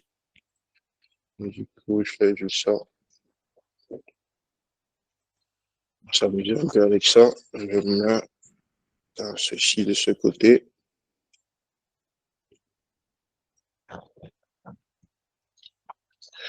OK. Donc, du coup, dans un premier temps, je vais m'amuser à supprimer tout le contenu de ça parce que j'en ai pas besoin. Donc, je fais un save. On voit que Angular met à jour la page en supprimant tout le contenu parce que ça, c'est la partie HTML. Donc, si je reviens ici, je vais l'agrandir au final. Mon écran n'est pas assez grand. Je vais fermer tout ça dans un premier temps. Donc, ici, nous allons nous focaliser juste sur un composant et faire différents tests pour vous permettre de comprendre c'est quoi un composant. Donc, nous avons dit tout à l'heure que lorsque je prends un composant, donc j'ai mon app component ici, donc j'ai la possibilité de définir mon sélecteur. Donc ça, c'est ce qui me permet Angular de brancher les éléments dans le DOM. Et lorsqu'il trouve AppRoot à chaque fois dans le DOM, il pourra savoir qu'il faut remplacer cela par le contenu de ce composant. Nous avons le standalone qui permet de dire que ça, c'est un composant moderne. Ça, on ne va pas le regarder pour le moment. Donc j'ai ici mon template URL où je définis les éléments de mon template. Donc, c'est ce que j'ai dit tout à l'heure. Donc, si on voit ici, si je mets, par exemple, Toto ici, et que je retourne sur ma page, on voit que j'ai mon Toto qui apparaît ici. Donc, c'est cette partie où je définis mes différents éléments de template, c'est-à-dire la partie visible à l'utilisateur. Donc, j'avais dit également qu'il était possible de faire ceci. Donc, je peux me bypasser de ça et dire que je définis le template directement ici. Donc, ce qu'il va falloir faire, attention ici, vu que c'est du JavaScript, vous devez utiliser la méthode d'interpolation comme ça. C'est pas des simples quotes, mais c'est ce qu'on appelle les backticks. Comme ça, vous pouvez écrire aller à la ligne comme vous voulez. Et tout. Oui, je vais mettre un point virgule juste là, ou plutôt une virgule là. OK. Donc, pareil, pour le style, je peux le faire comme je veux. Donc, je mets tout ceci ici pour éviter de naviguer entre les deux fichiers, de nous concentrer sur un seul fichier. Mais dans la pratique, c'est mieux de séparer les différents éléments. Donc, si je mets ici Tata maintenant, et que je retourne dans mon navigateur, j'ai Tata qui est là. Donc, ça me montre juste le fichier. OK. Donc, nous allons maintenant commencer par voir un peu ce que Angular nous permet de faire. Donc, la première chose à savoir, c'est l'interpolation. Donc, l'interpolation, qu'est-ce que ça nous permet de faire? C'est une façon d'afficher les éléments qui se trouvent dans notre modèle. Donc, le modèle, une partie du modèle, c'est ça. J'avais dit que les attributs du contrôleur, c'est ce qu'on peut considérer comme le modèle. Donc, pour pouvoir afficher, par exemple, cette valeur qui est un attribut de notre contrôleur, donc on va dire dans ce cas que c'est le modèle. Lorsqu'on va vouloir l'afficher dans la partie template, on peut passer par ce qu'on appelle l'interpolation. Donc, l'interpolation, ça se fait comme ça. Il suffit de mettre double accolade et de mettre ici le nom de votre attribut d'objet. Donc, dans notre cas, c'est title. Donc, je mets juste title ici. Je ne fais pas 10 points, mais je mets juste le nom de l'attribut. Donc, je fais save. Lorsque je retourne ici, dans mon navigateur ici, je pense que si on peut faire, ok, si ça peut tenir ici, autant le faire comme ça, on voit les deux en même temps. Donc, je vois que j'ai des GTS qui est affiché ici. Donc, si je change la valeur ici, et que je mets GDG, par exemple, Abidjan. Donc, j'ai la valeur qui change automatiquement ici. Donc, ça, c'est ce qu'on appelle l'interpolation. Ce qu'il faut savoir ici, dans la partie interpolation, vous pouvez insérer tout ce que vous voulez. Et ce qui est mis ici, c'est une évaluation de... Ce qui est inséré ici est évalué comme un code de JavaScript. Donc, c'est le retour de ceci qui sera affiché à l'utilisateur. Donc, ça veut dire que si je fais GDG ici, si je suis dans cette logique et je fais GDG plus ça, et que je fais slash comme ça, je fais GDG Bassam, et que je mets ici GDG Cloud à Lyon. Donc, on voit que le résultat affiché, c'est l'évaluation du contenu de l'interpolation que nous avons ici. Donc, nous avons d'abord le titre qui est pris, qui est GDG Cloud à Lyon. J'ai fait un plus ici, et j'ai ajouté ce test à cela. Donc, c'est l'évaluation de tout ceci qui soit affiché à l'utilisateur. Donc, ça veut dire que dans cette logique, je peux faire maintenant ici, je peux mettre ici 2 plus 2 comme ça.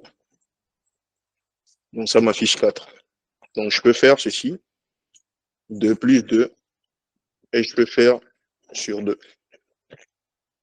Donc, ça veut dire qu'à la fin, c'est l'évaluation de tout ceci qui me donne le résultat final.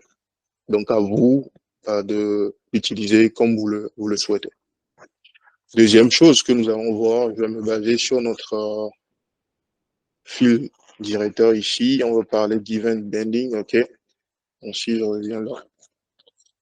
Une chose qui arrive souvent, c'est que dans la pratique, vous avez un bouton. Donc, on a un bouton ici, un bouton,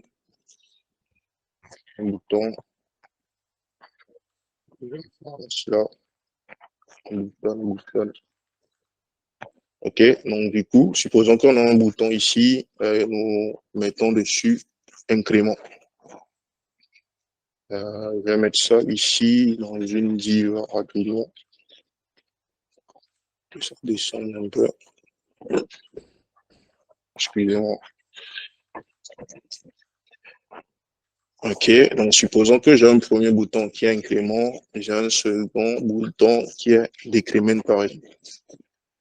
Et que ici, j'ai aussi, quoi il efface le truc que j'ai mis? Je reprends, décrément, je fais save. OK, là, c'est bon, donc j'ai l'incrément, le décrément, donc je vais mettre encore une div ici.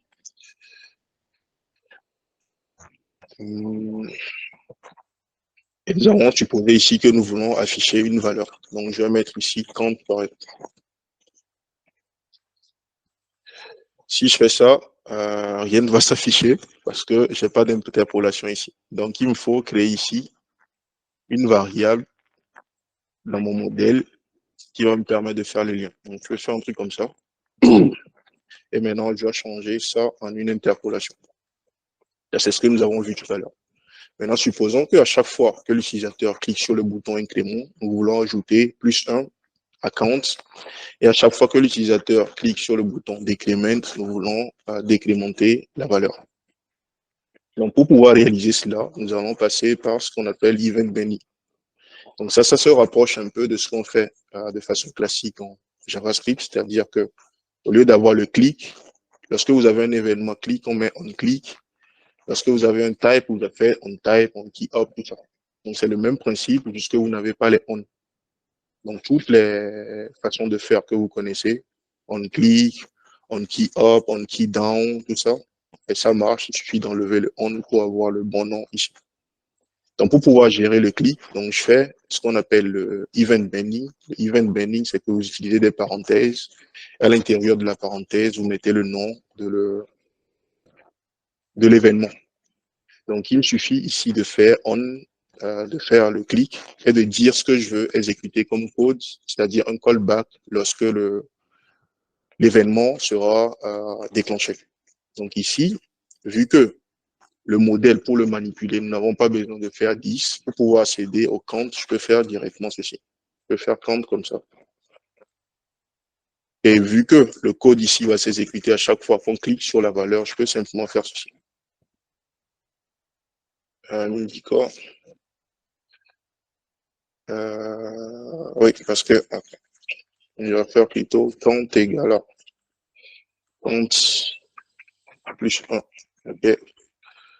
Donc du coup, lorsque je vais cliquer sur incrément, on voit qu'il y a la valeur qui augmente ici. Donc on peut faire la même chose pour le décrément. Donc je fais ici, clic là, et je donne la valeur ici.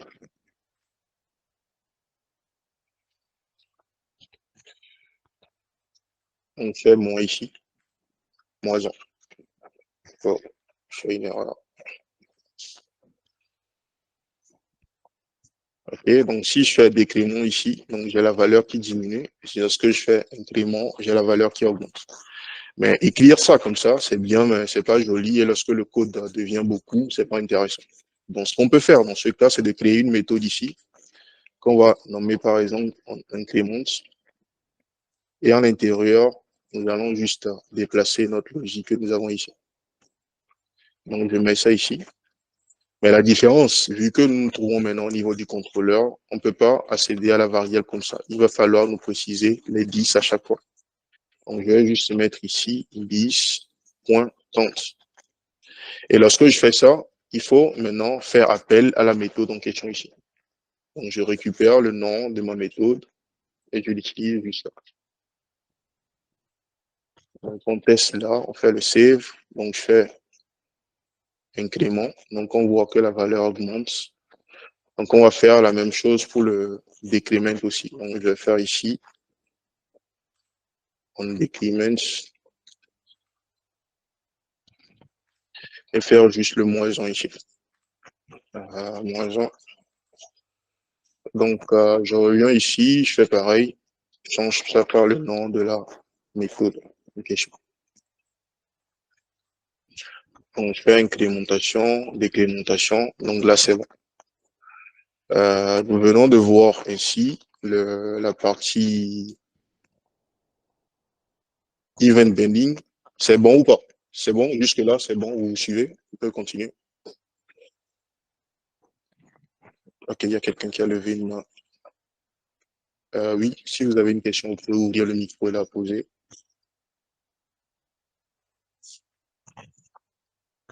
Ok, donc il n'y a pas de... Peut-être que c'est une erreur de la part de la personne. Ok, nous allons parler du event bending. Le event, nous avons parlé du event bending, nous allons parler du data bending plutôt.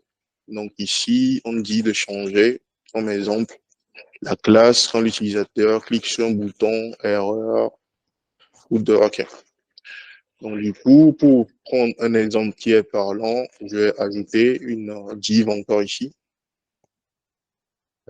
J'ajoute une nouvelle div ici. À l'intérieur de cette div, je vais faire ici, je vais mettre ici hide. Donc, on va dire que cela va simuler le fait on va aller progressivement. Pour le moment, on ne sait pas comment cacher des éléments et tout. Oui. Ce que nous allons faire, je vais supposer ici que nous avons un formulaire et que ce champ représente un champ de type password. Ça, c'est quelque chose qu'on voit souvent sur les sites. Donc, du coup, ça vous sera très parlant. OK, supposons que nous voulons implémenter la fonctionnalité qui fait que lorsque je clique sur le hide, ça cache l'élément. Si je clique sur le show, ça affiche l'élément. Ça affiche le mot de passe que j'ai tapé. Donc, comment nous pouvons réaliser cela en utilisant le Angular? Déjà, il faut mettre en place les callbacks à appeler dans les différents cas. Donc, du coup, ce que je vais faire ici, je vais appeler, je vais mettre en place des méthodes que je pourrais appeler. Donc, je peux mettre ici en hide. Donc, je vais faire simple plutôt. On va procéder à la méthode du toggle plutôt. Donc, c'est soit hide, soit show. Donc, on va mettre juste ici, toggle. Comme ça nous permet d'avoir une seule méthode. Donc, je vais mettre ici, en toggle. J'aurais mis en toggle password, mais ça va prendre trop de place sur l'interface. Du coup, j'ajoute ça ici. OK.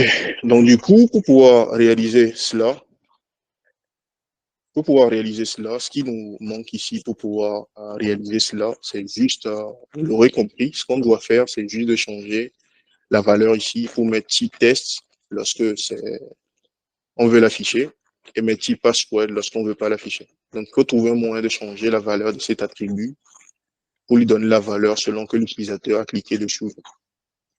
Et nous devons également avoir une valeur par défaut lorsque l'utilisateur vient la première fois sur la page. Donc, nous allons supposer que la première fois que l'utilisateur vient sur la page, c'est hide. Je ne vais pas mettre un attribut trop long, je vais mettre directement je vais mettre display plutôt. Display. Non, ça c'est pas intéressant. Normalement c'est is hidden si je ne me trompe pas. Ok, on va dire que c'est tout. Comme ça on sait que c'est un booléen. Donc l'idée c'est que lorsque la valeur sera hidden, on veut afficher ici password ou à la place on veut afficher test. Ou on peut procéder autrement. On va procéder autrement. Disons plutôt que c'est le type ici. On va mettre input type. On va procéder ainsi. Donc, on va se dire plutôt que cette valeur peut prendre password ou par exemple type. Comme ça. C'est plus intéressant de le faire comme ça. Donc, on va se dire que la première fois que l'utilisateur vient sur la page, que la valeur c'est password. Donc, pour pouvoir faire cela, il va falloir trouver un moyen de changer ceci pour que ça soit dynamique. Donc, pour pouvoir faire cela, dans Angular, il suffit de mettre des clochers comme ça autour de l'élément. Donc, en faisant cela, Angular sait maintenant que cet attribut est dynamique. Et pour pouvoir trouver sa valeur, il va évaluer le contenu qui se trouve ici. Donc, pour pouvoir évaluer le contenu, qu'est-ce que nous allons faire? Nous allons juste donner la valeur ici, input type, comme ça. Donc, on va déjà tester cela pour voir ce que ça donne. Donc, j'ai ceci, c'est bon. Maintenant, qu'est-ce qu'il nous reste à faire? C'est d'implémenter ce toggle. Donc, on va aller au niveau de notre méthode toggle ici. On va dire qu'à chaque fois que l'utilisateur va cliquer sur la valeur, on va switcher à chaque fois. Donc, on va dire que si la valeur actuelle de input est égale à password, que nous voulons changer ça en du... On veut changer ça vers du test. Qu'est-ce que j'ai mis? J'ai mis type, ok, erreur de ma part. Et ça, vous voyez l'intérêt du TypeScript, c'est que ici, j'ai fait une erreur tout à l'heure. En voulant définir le type, j'ai mis la mauvaise valeur. Et tout de suite, j'ai le retour pour me dire que je ne mets pas la bonne valeur. Mais avec du JavaScript, je n'aurais pas vu ceci. Et j'allais passer du temps dessus avant de trouver bien le problème. Donc, il faut, on va se dire, else, on va faire le contraire. Pas besoin de vérifier parce qu'on sait qu'on a juste deux valeurs. Donc, je vais juste mettre ici. On va dire que c'est le type password dans ce cas.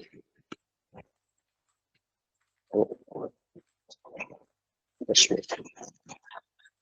Ok, donc on va tester cela. Donc je viens là, je mets la valeur, je clique sur le toggle, ça s'affiche, je clique là, ça part. Donc on vient d'implémenter un toggle sur un champ input pour pouvoir faire cette implémentation. Donc du coup, si quelqu'un vous demande maintenant de pouvoir faire cette implémentation avec Angular, vous pouvez le faire. C'est juste de changer le toggle, de mettre des yeux là-bas. Donc on verra dans la prochaine session comment pouvoir cacher des éléments ou les faire disparaître. Donc ici, ce que nous pourrons faire, on peut se dire que lorsque l'élément est affiché, que nous voulons mettre une classe qui est, par exemple, quel exemple je peux donner? Quel exemple nous pourrons donner pour être...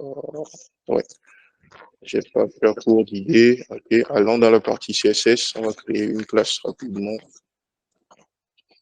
On va nommer ça ici, red, comme ça. Alors, on va donner color, on va donner red. Donc, on va faire pareil, on va faire une green aussi.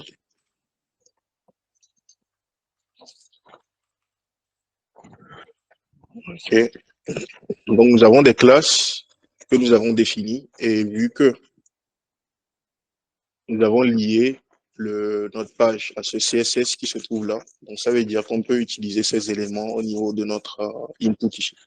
Donc, ça veut dire que je peux faire ceci, classe red comme ça. Et donc, ça veut dire que les éléments que je vais taper ici seront en rouge. Et lorsque je fais green ici, ça veut dire que les éléments que je vais taper, donc ça c'est du CSS classique, rien à voir avec Angular. Maintenant, supposons que nous voulons faire en sorte que lorsque c'est de type, c'est affiché à l'utilisateur, on veut lui afficher ça en danger pour qu'il sache que derrière, il y a quelqu'un qui regarde et qui peut regarder son mot de passe. Donc l'idée, c'est d'appliquer le green lorsque c'est caché et le rouge lorsque c'est pas caché. Il faut qu'il sache que quelqu'un peut regarder derrière. Danger. Donc, du coup, pour pouvoir faire ça, on peut utiliser la même technique. Donc, soit on remplace directement les éléments ici. Donc, lors du toggle, on va créer juste une classe également ici. Je vais nommer ça. Ouais, je vais faire pareil. Je vais mettre ça à côté ici. Donc, on va mettre ici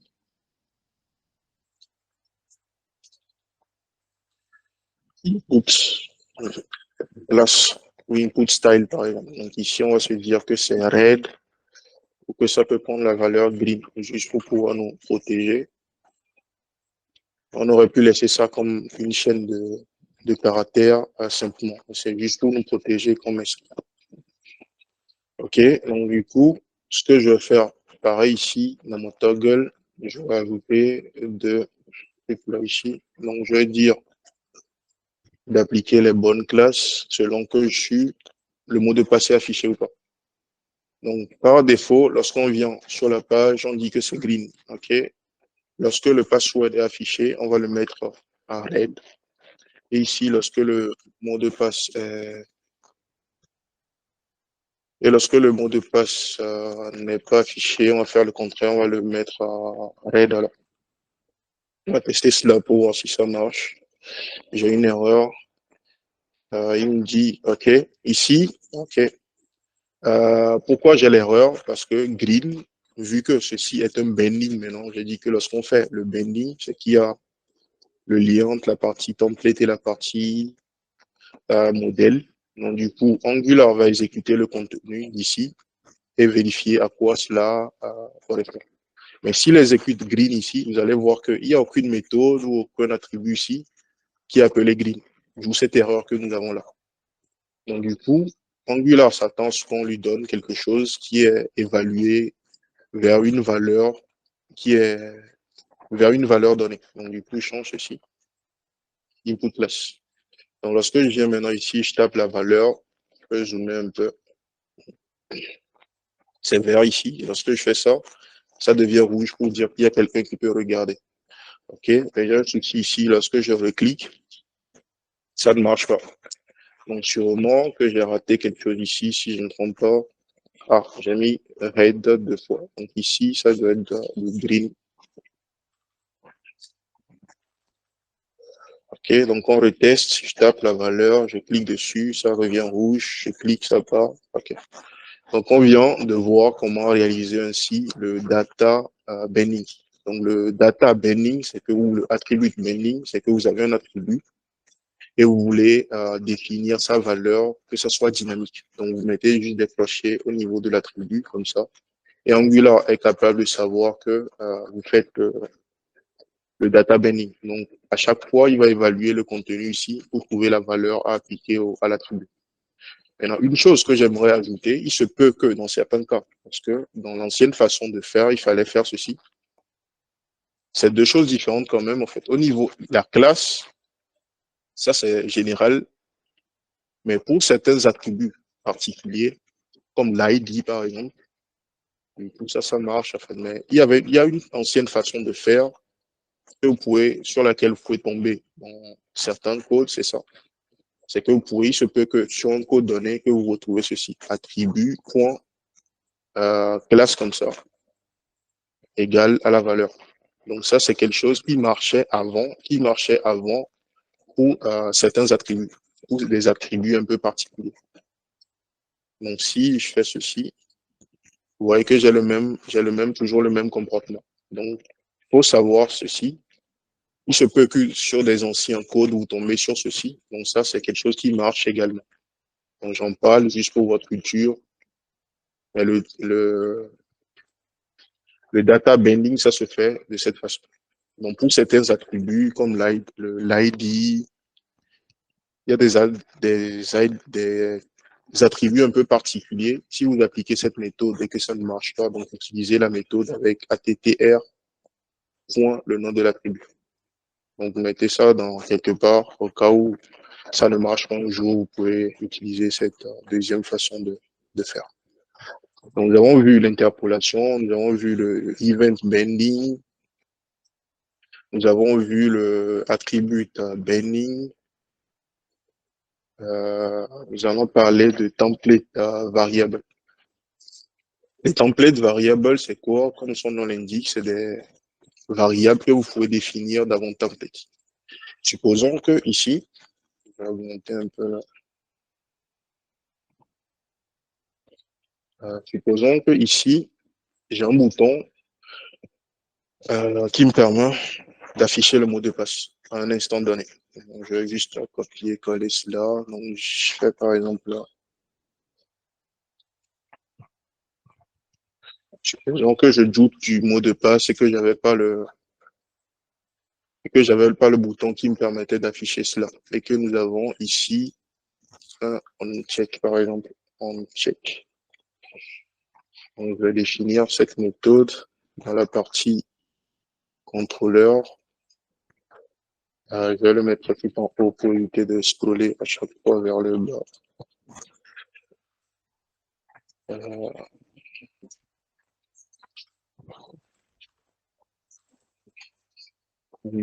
On check.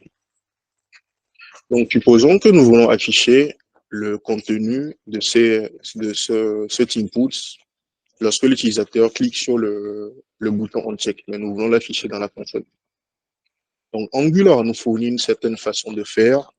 C'est un peu comme ce que nous avons au niveau des DOM qui nous permet d'avoir accès directement à un élément qui se trouve dans le DOM. Donc, je peux définir une variable sur n'importe quel élément se trouvant dans ma partie template en lui donnant un nom.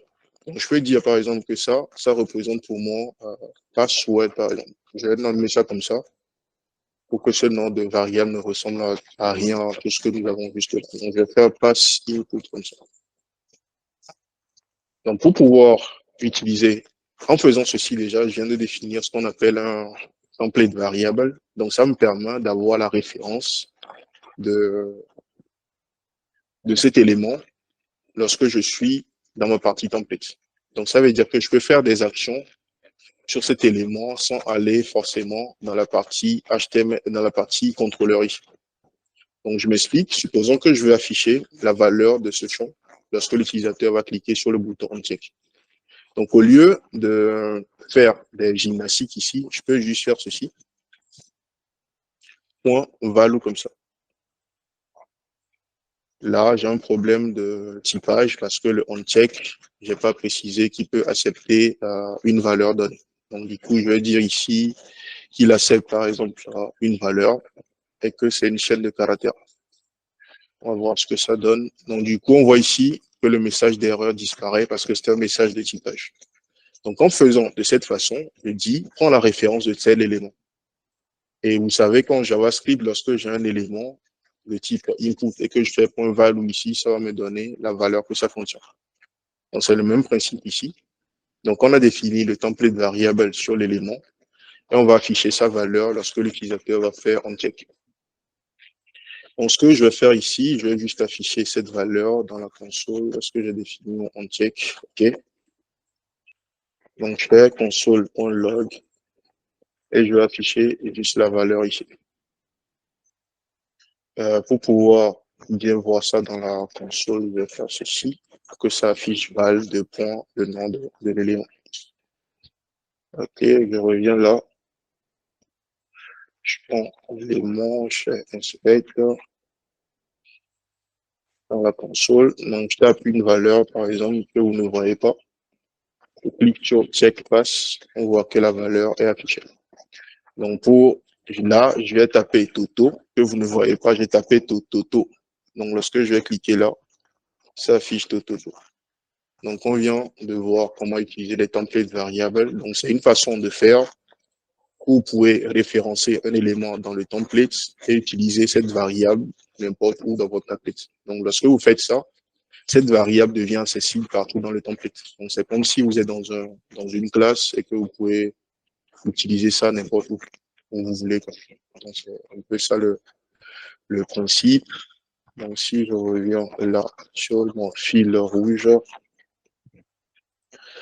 nous avons parlé d'interpolation, de cacher des éléments. Oui, du coup, on va passer au prochain slide.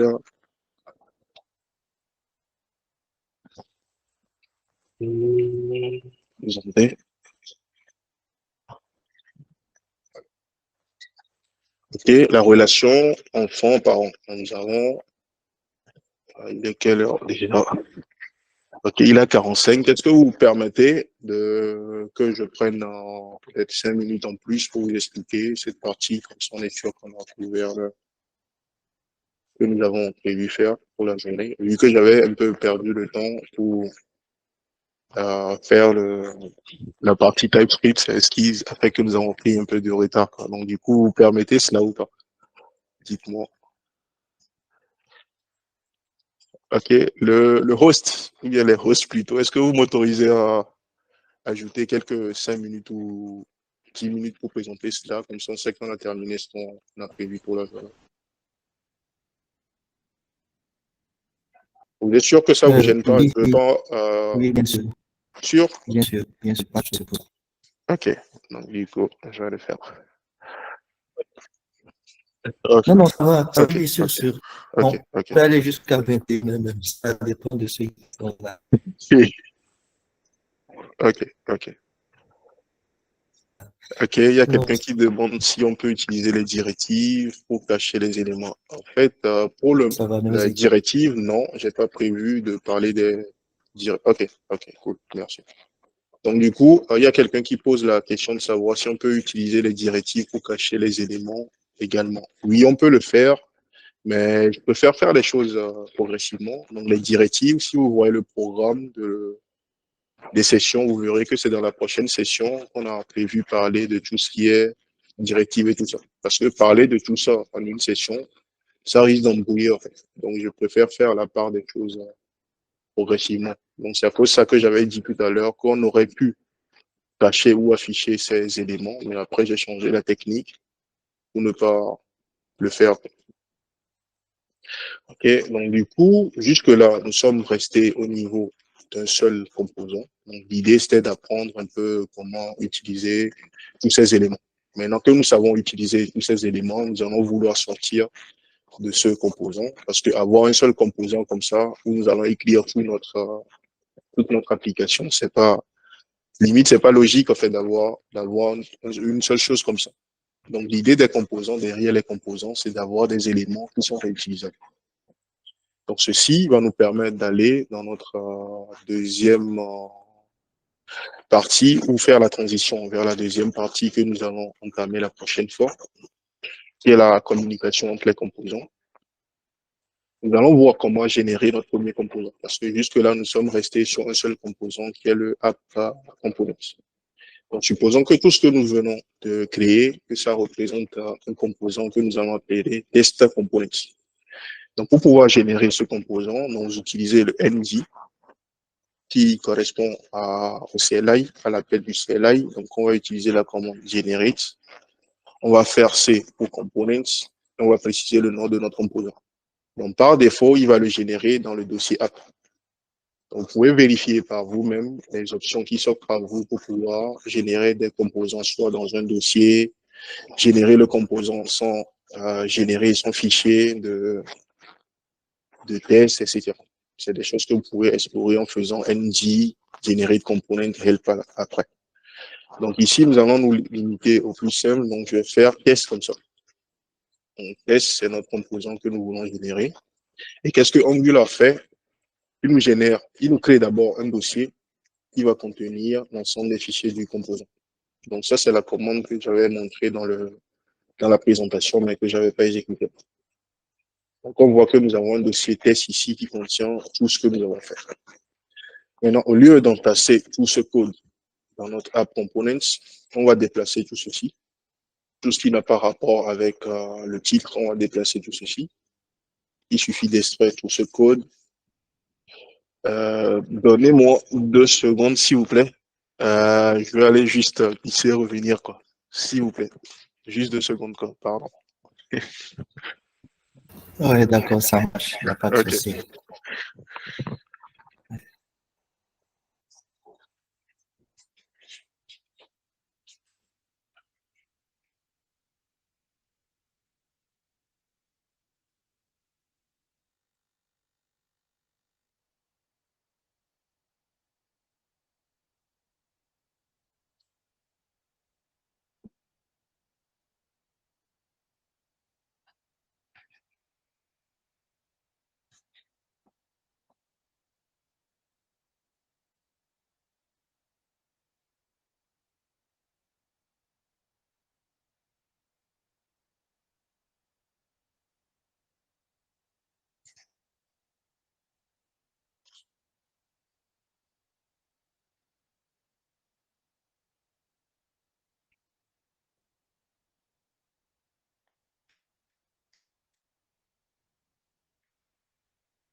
Ok. Donc, du coup, oui, je disais qu'on va déplacer tous ces éléments dans notre fichier qu'on vient de créer. Donc, je prends cette partie, donc je déplace tout ceci là. Ça fait 1, Deuxième chose, nous allons récupérer également toute la partie template également. Donc, je récupère tout ça. Le title, oui, je récupère tout ça. On le met au niveau de notre fichier encore HTML ici. HTML, donc ça.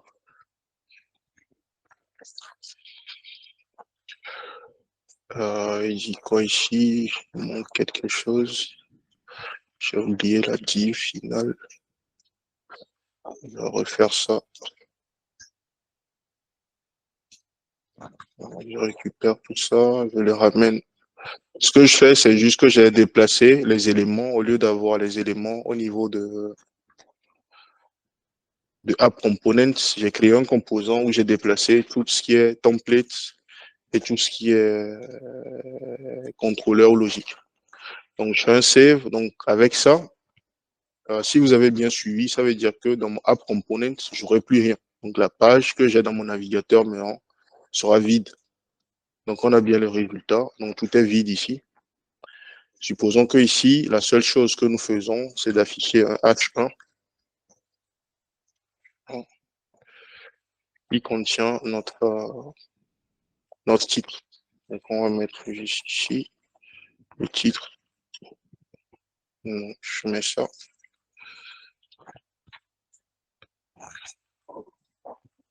Okay. Donc, ça, c'est ce qu'on a vu au tout début. Donc, on a juste notre élément sur la page. Maintenant, supposons que sur cette page, nous voulons réafficher tout ce que nous avons avant, que nous avons déplacé dans notre nouveau composant. Je peux fermer ça.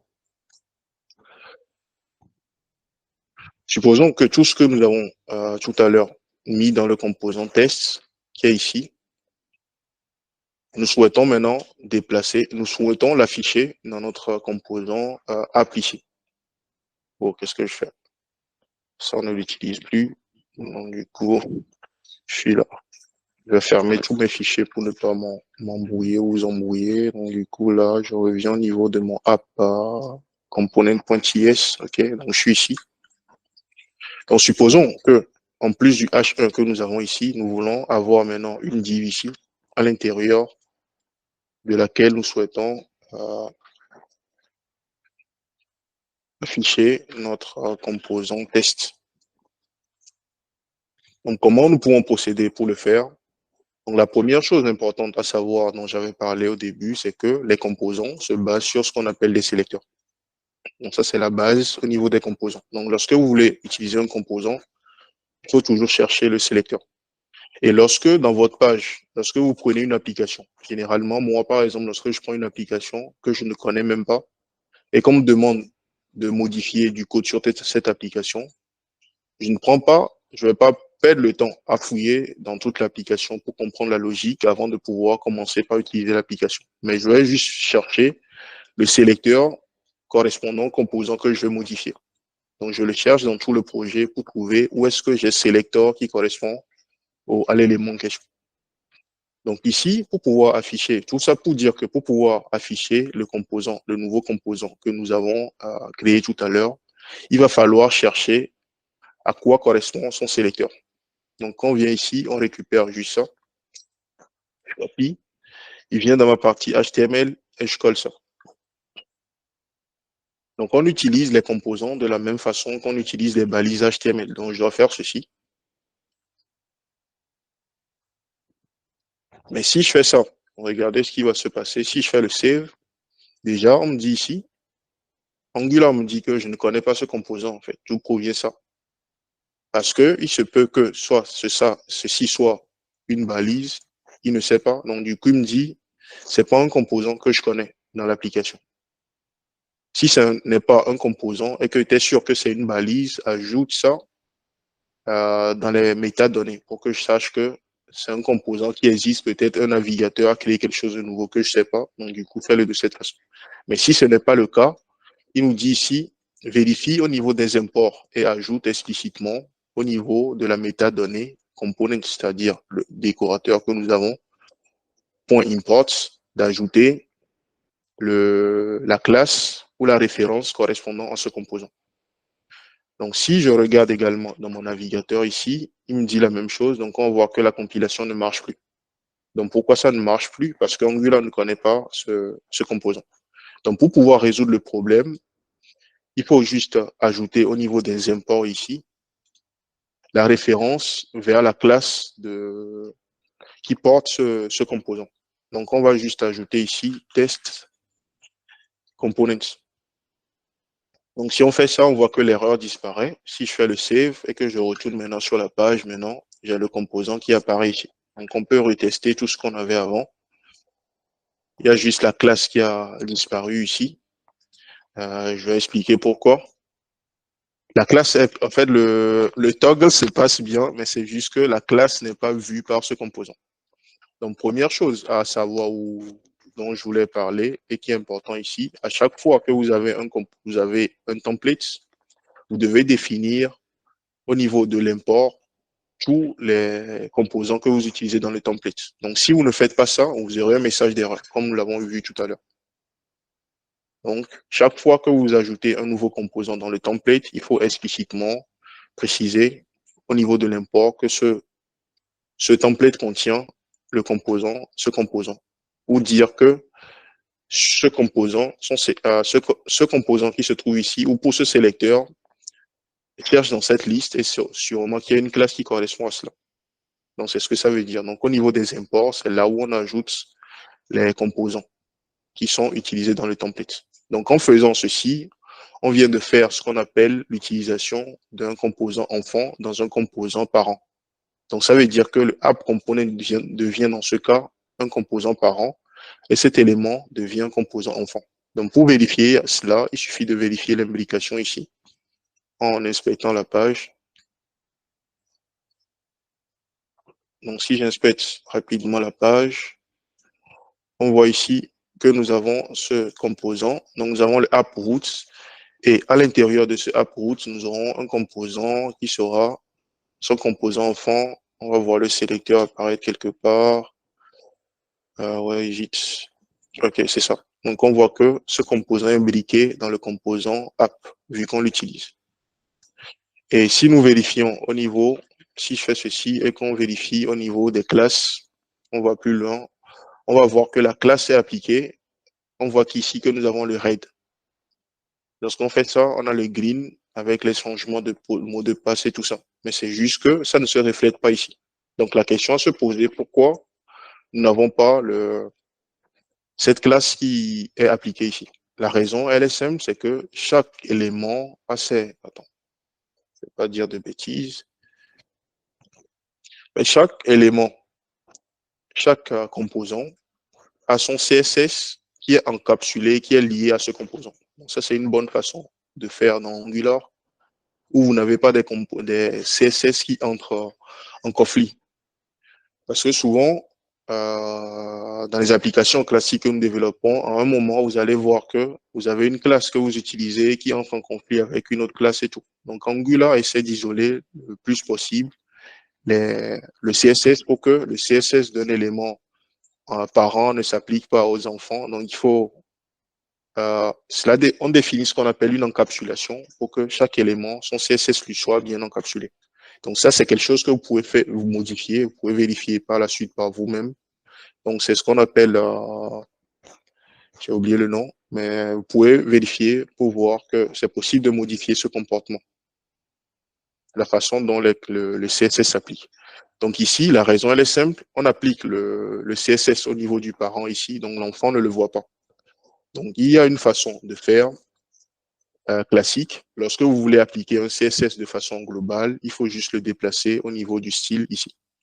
Donc le style, vous allez voir que Angular a même mis un commentaire ici que you can add global styles to this file and also import other style files. Donc ça veut dire que tout ce que vous mettrez ici sera vu de façon globale par l'application. Donc du coup, si je fais ça et que je reviens là, si je tape la valeur maintenant, on voit que tout revient à la normale. Donc voilà, de façon générale, ce que j'avais à partager avec vous. Une dernière chose, c'est que ici, au niveau de la version, depuis la version 16 d'Angular, il est possible, lorsque vous avez des composants comme ça, vous n'avez rien à l'intérieur, vous pouvez vous bypasser de ça. Donc, vous pouvez utiliser les balises auto-fermantes comme ça, de cette façon.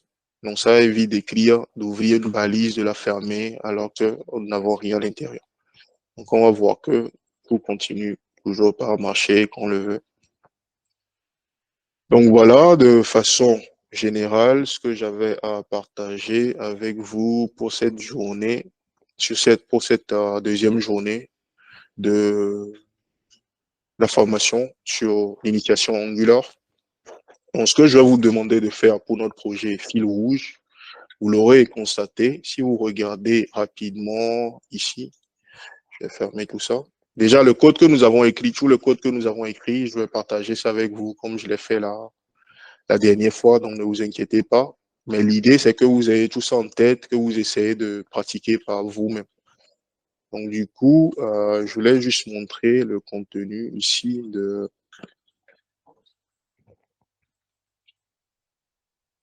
2 secondes, je le montre rapidement. Ça doit être ça.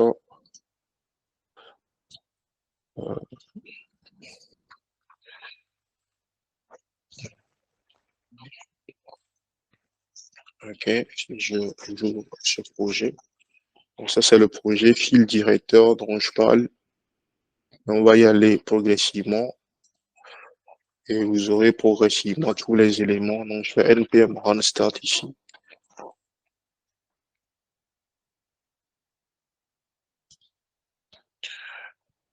Si je reprends ici que j'actualise.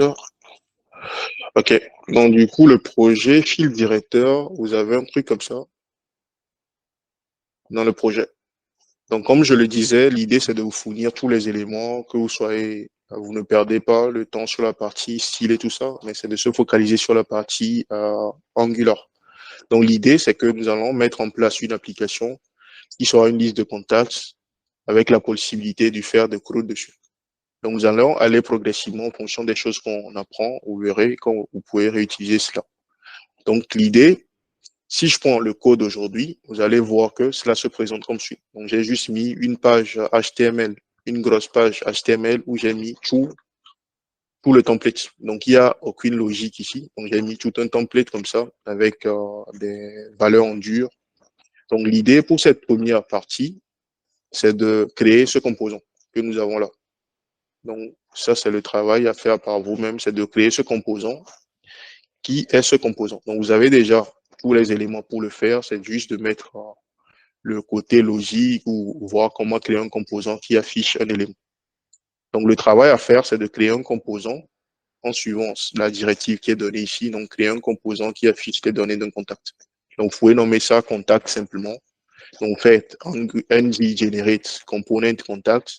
Ça vous génère un contact et débrouillez-vous pour pouvoir faire cet affichage, que ça soit dynamique, en se basant sur cette interface qui est définie. Donc, voilà l'exercice que vous devez résoudre pour la prochaine fois. Donc, si vous arrivez, pour moi, ça, c'est avec ce qu'on a vu aujourd'hui, ça doit être facile à faire. Donc, faites-le et partagez le code, créez un repo pour vous-même et mettez cela dessus.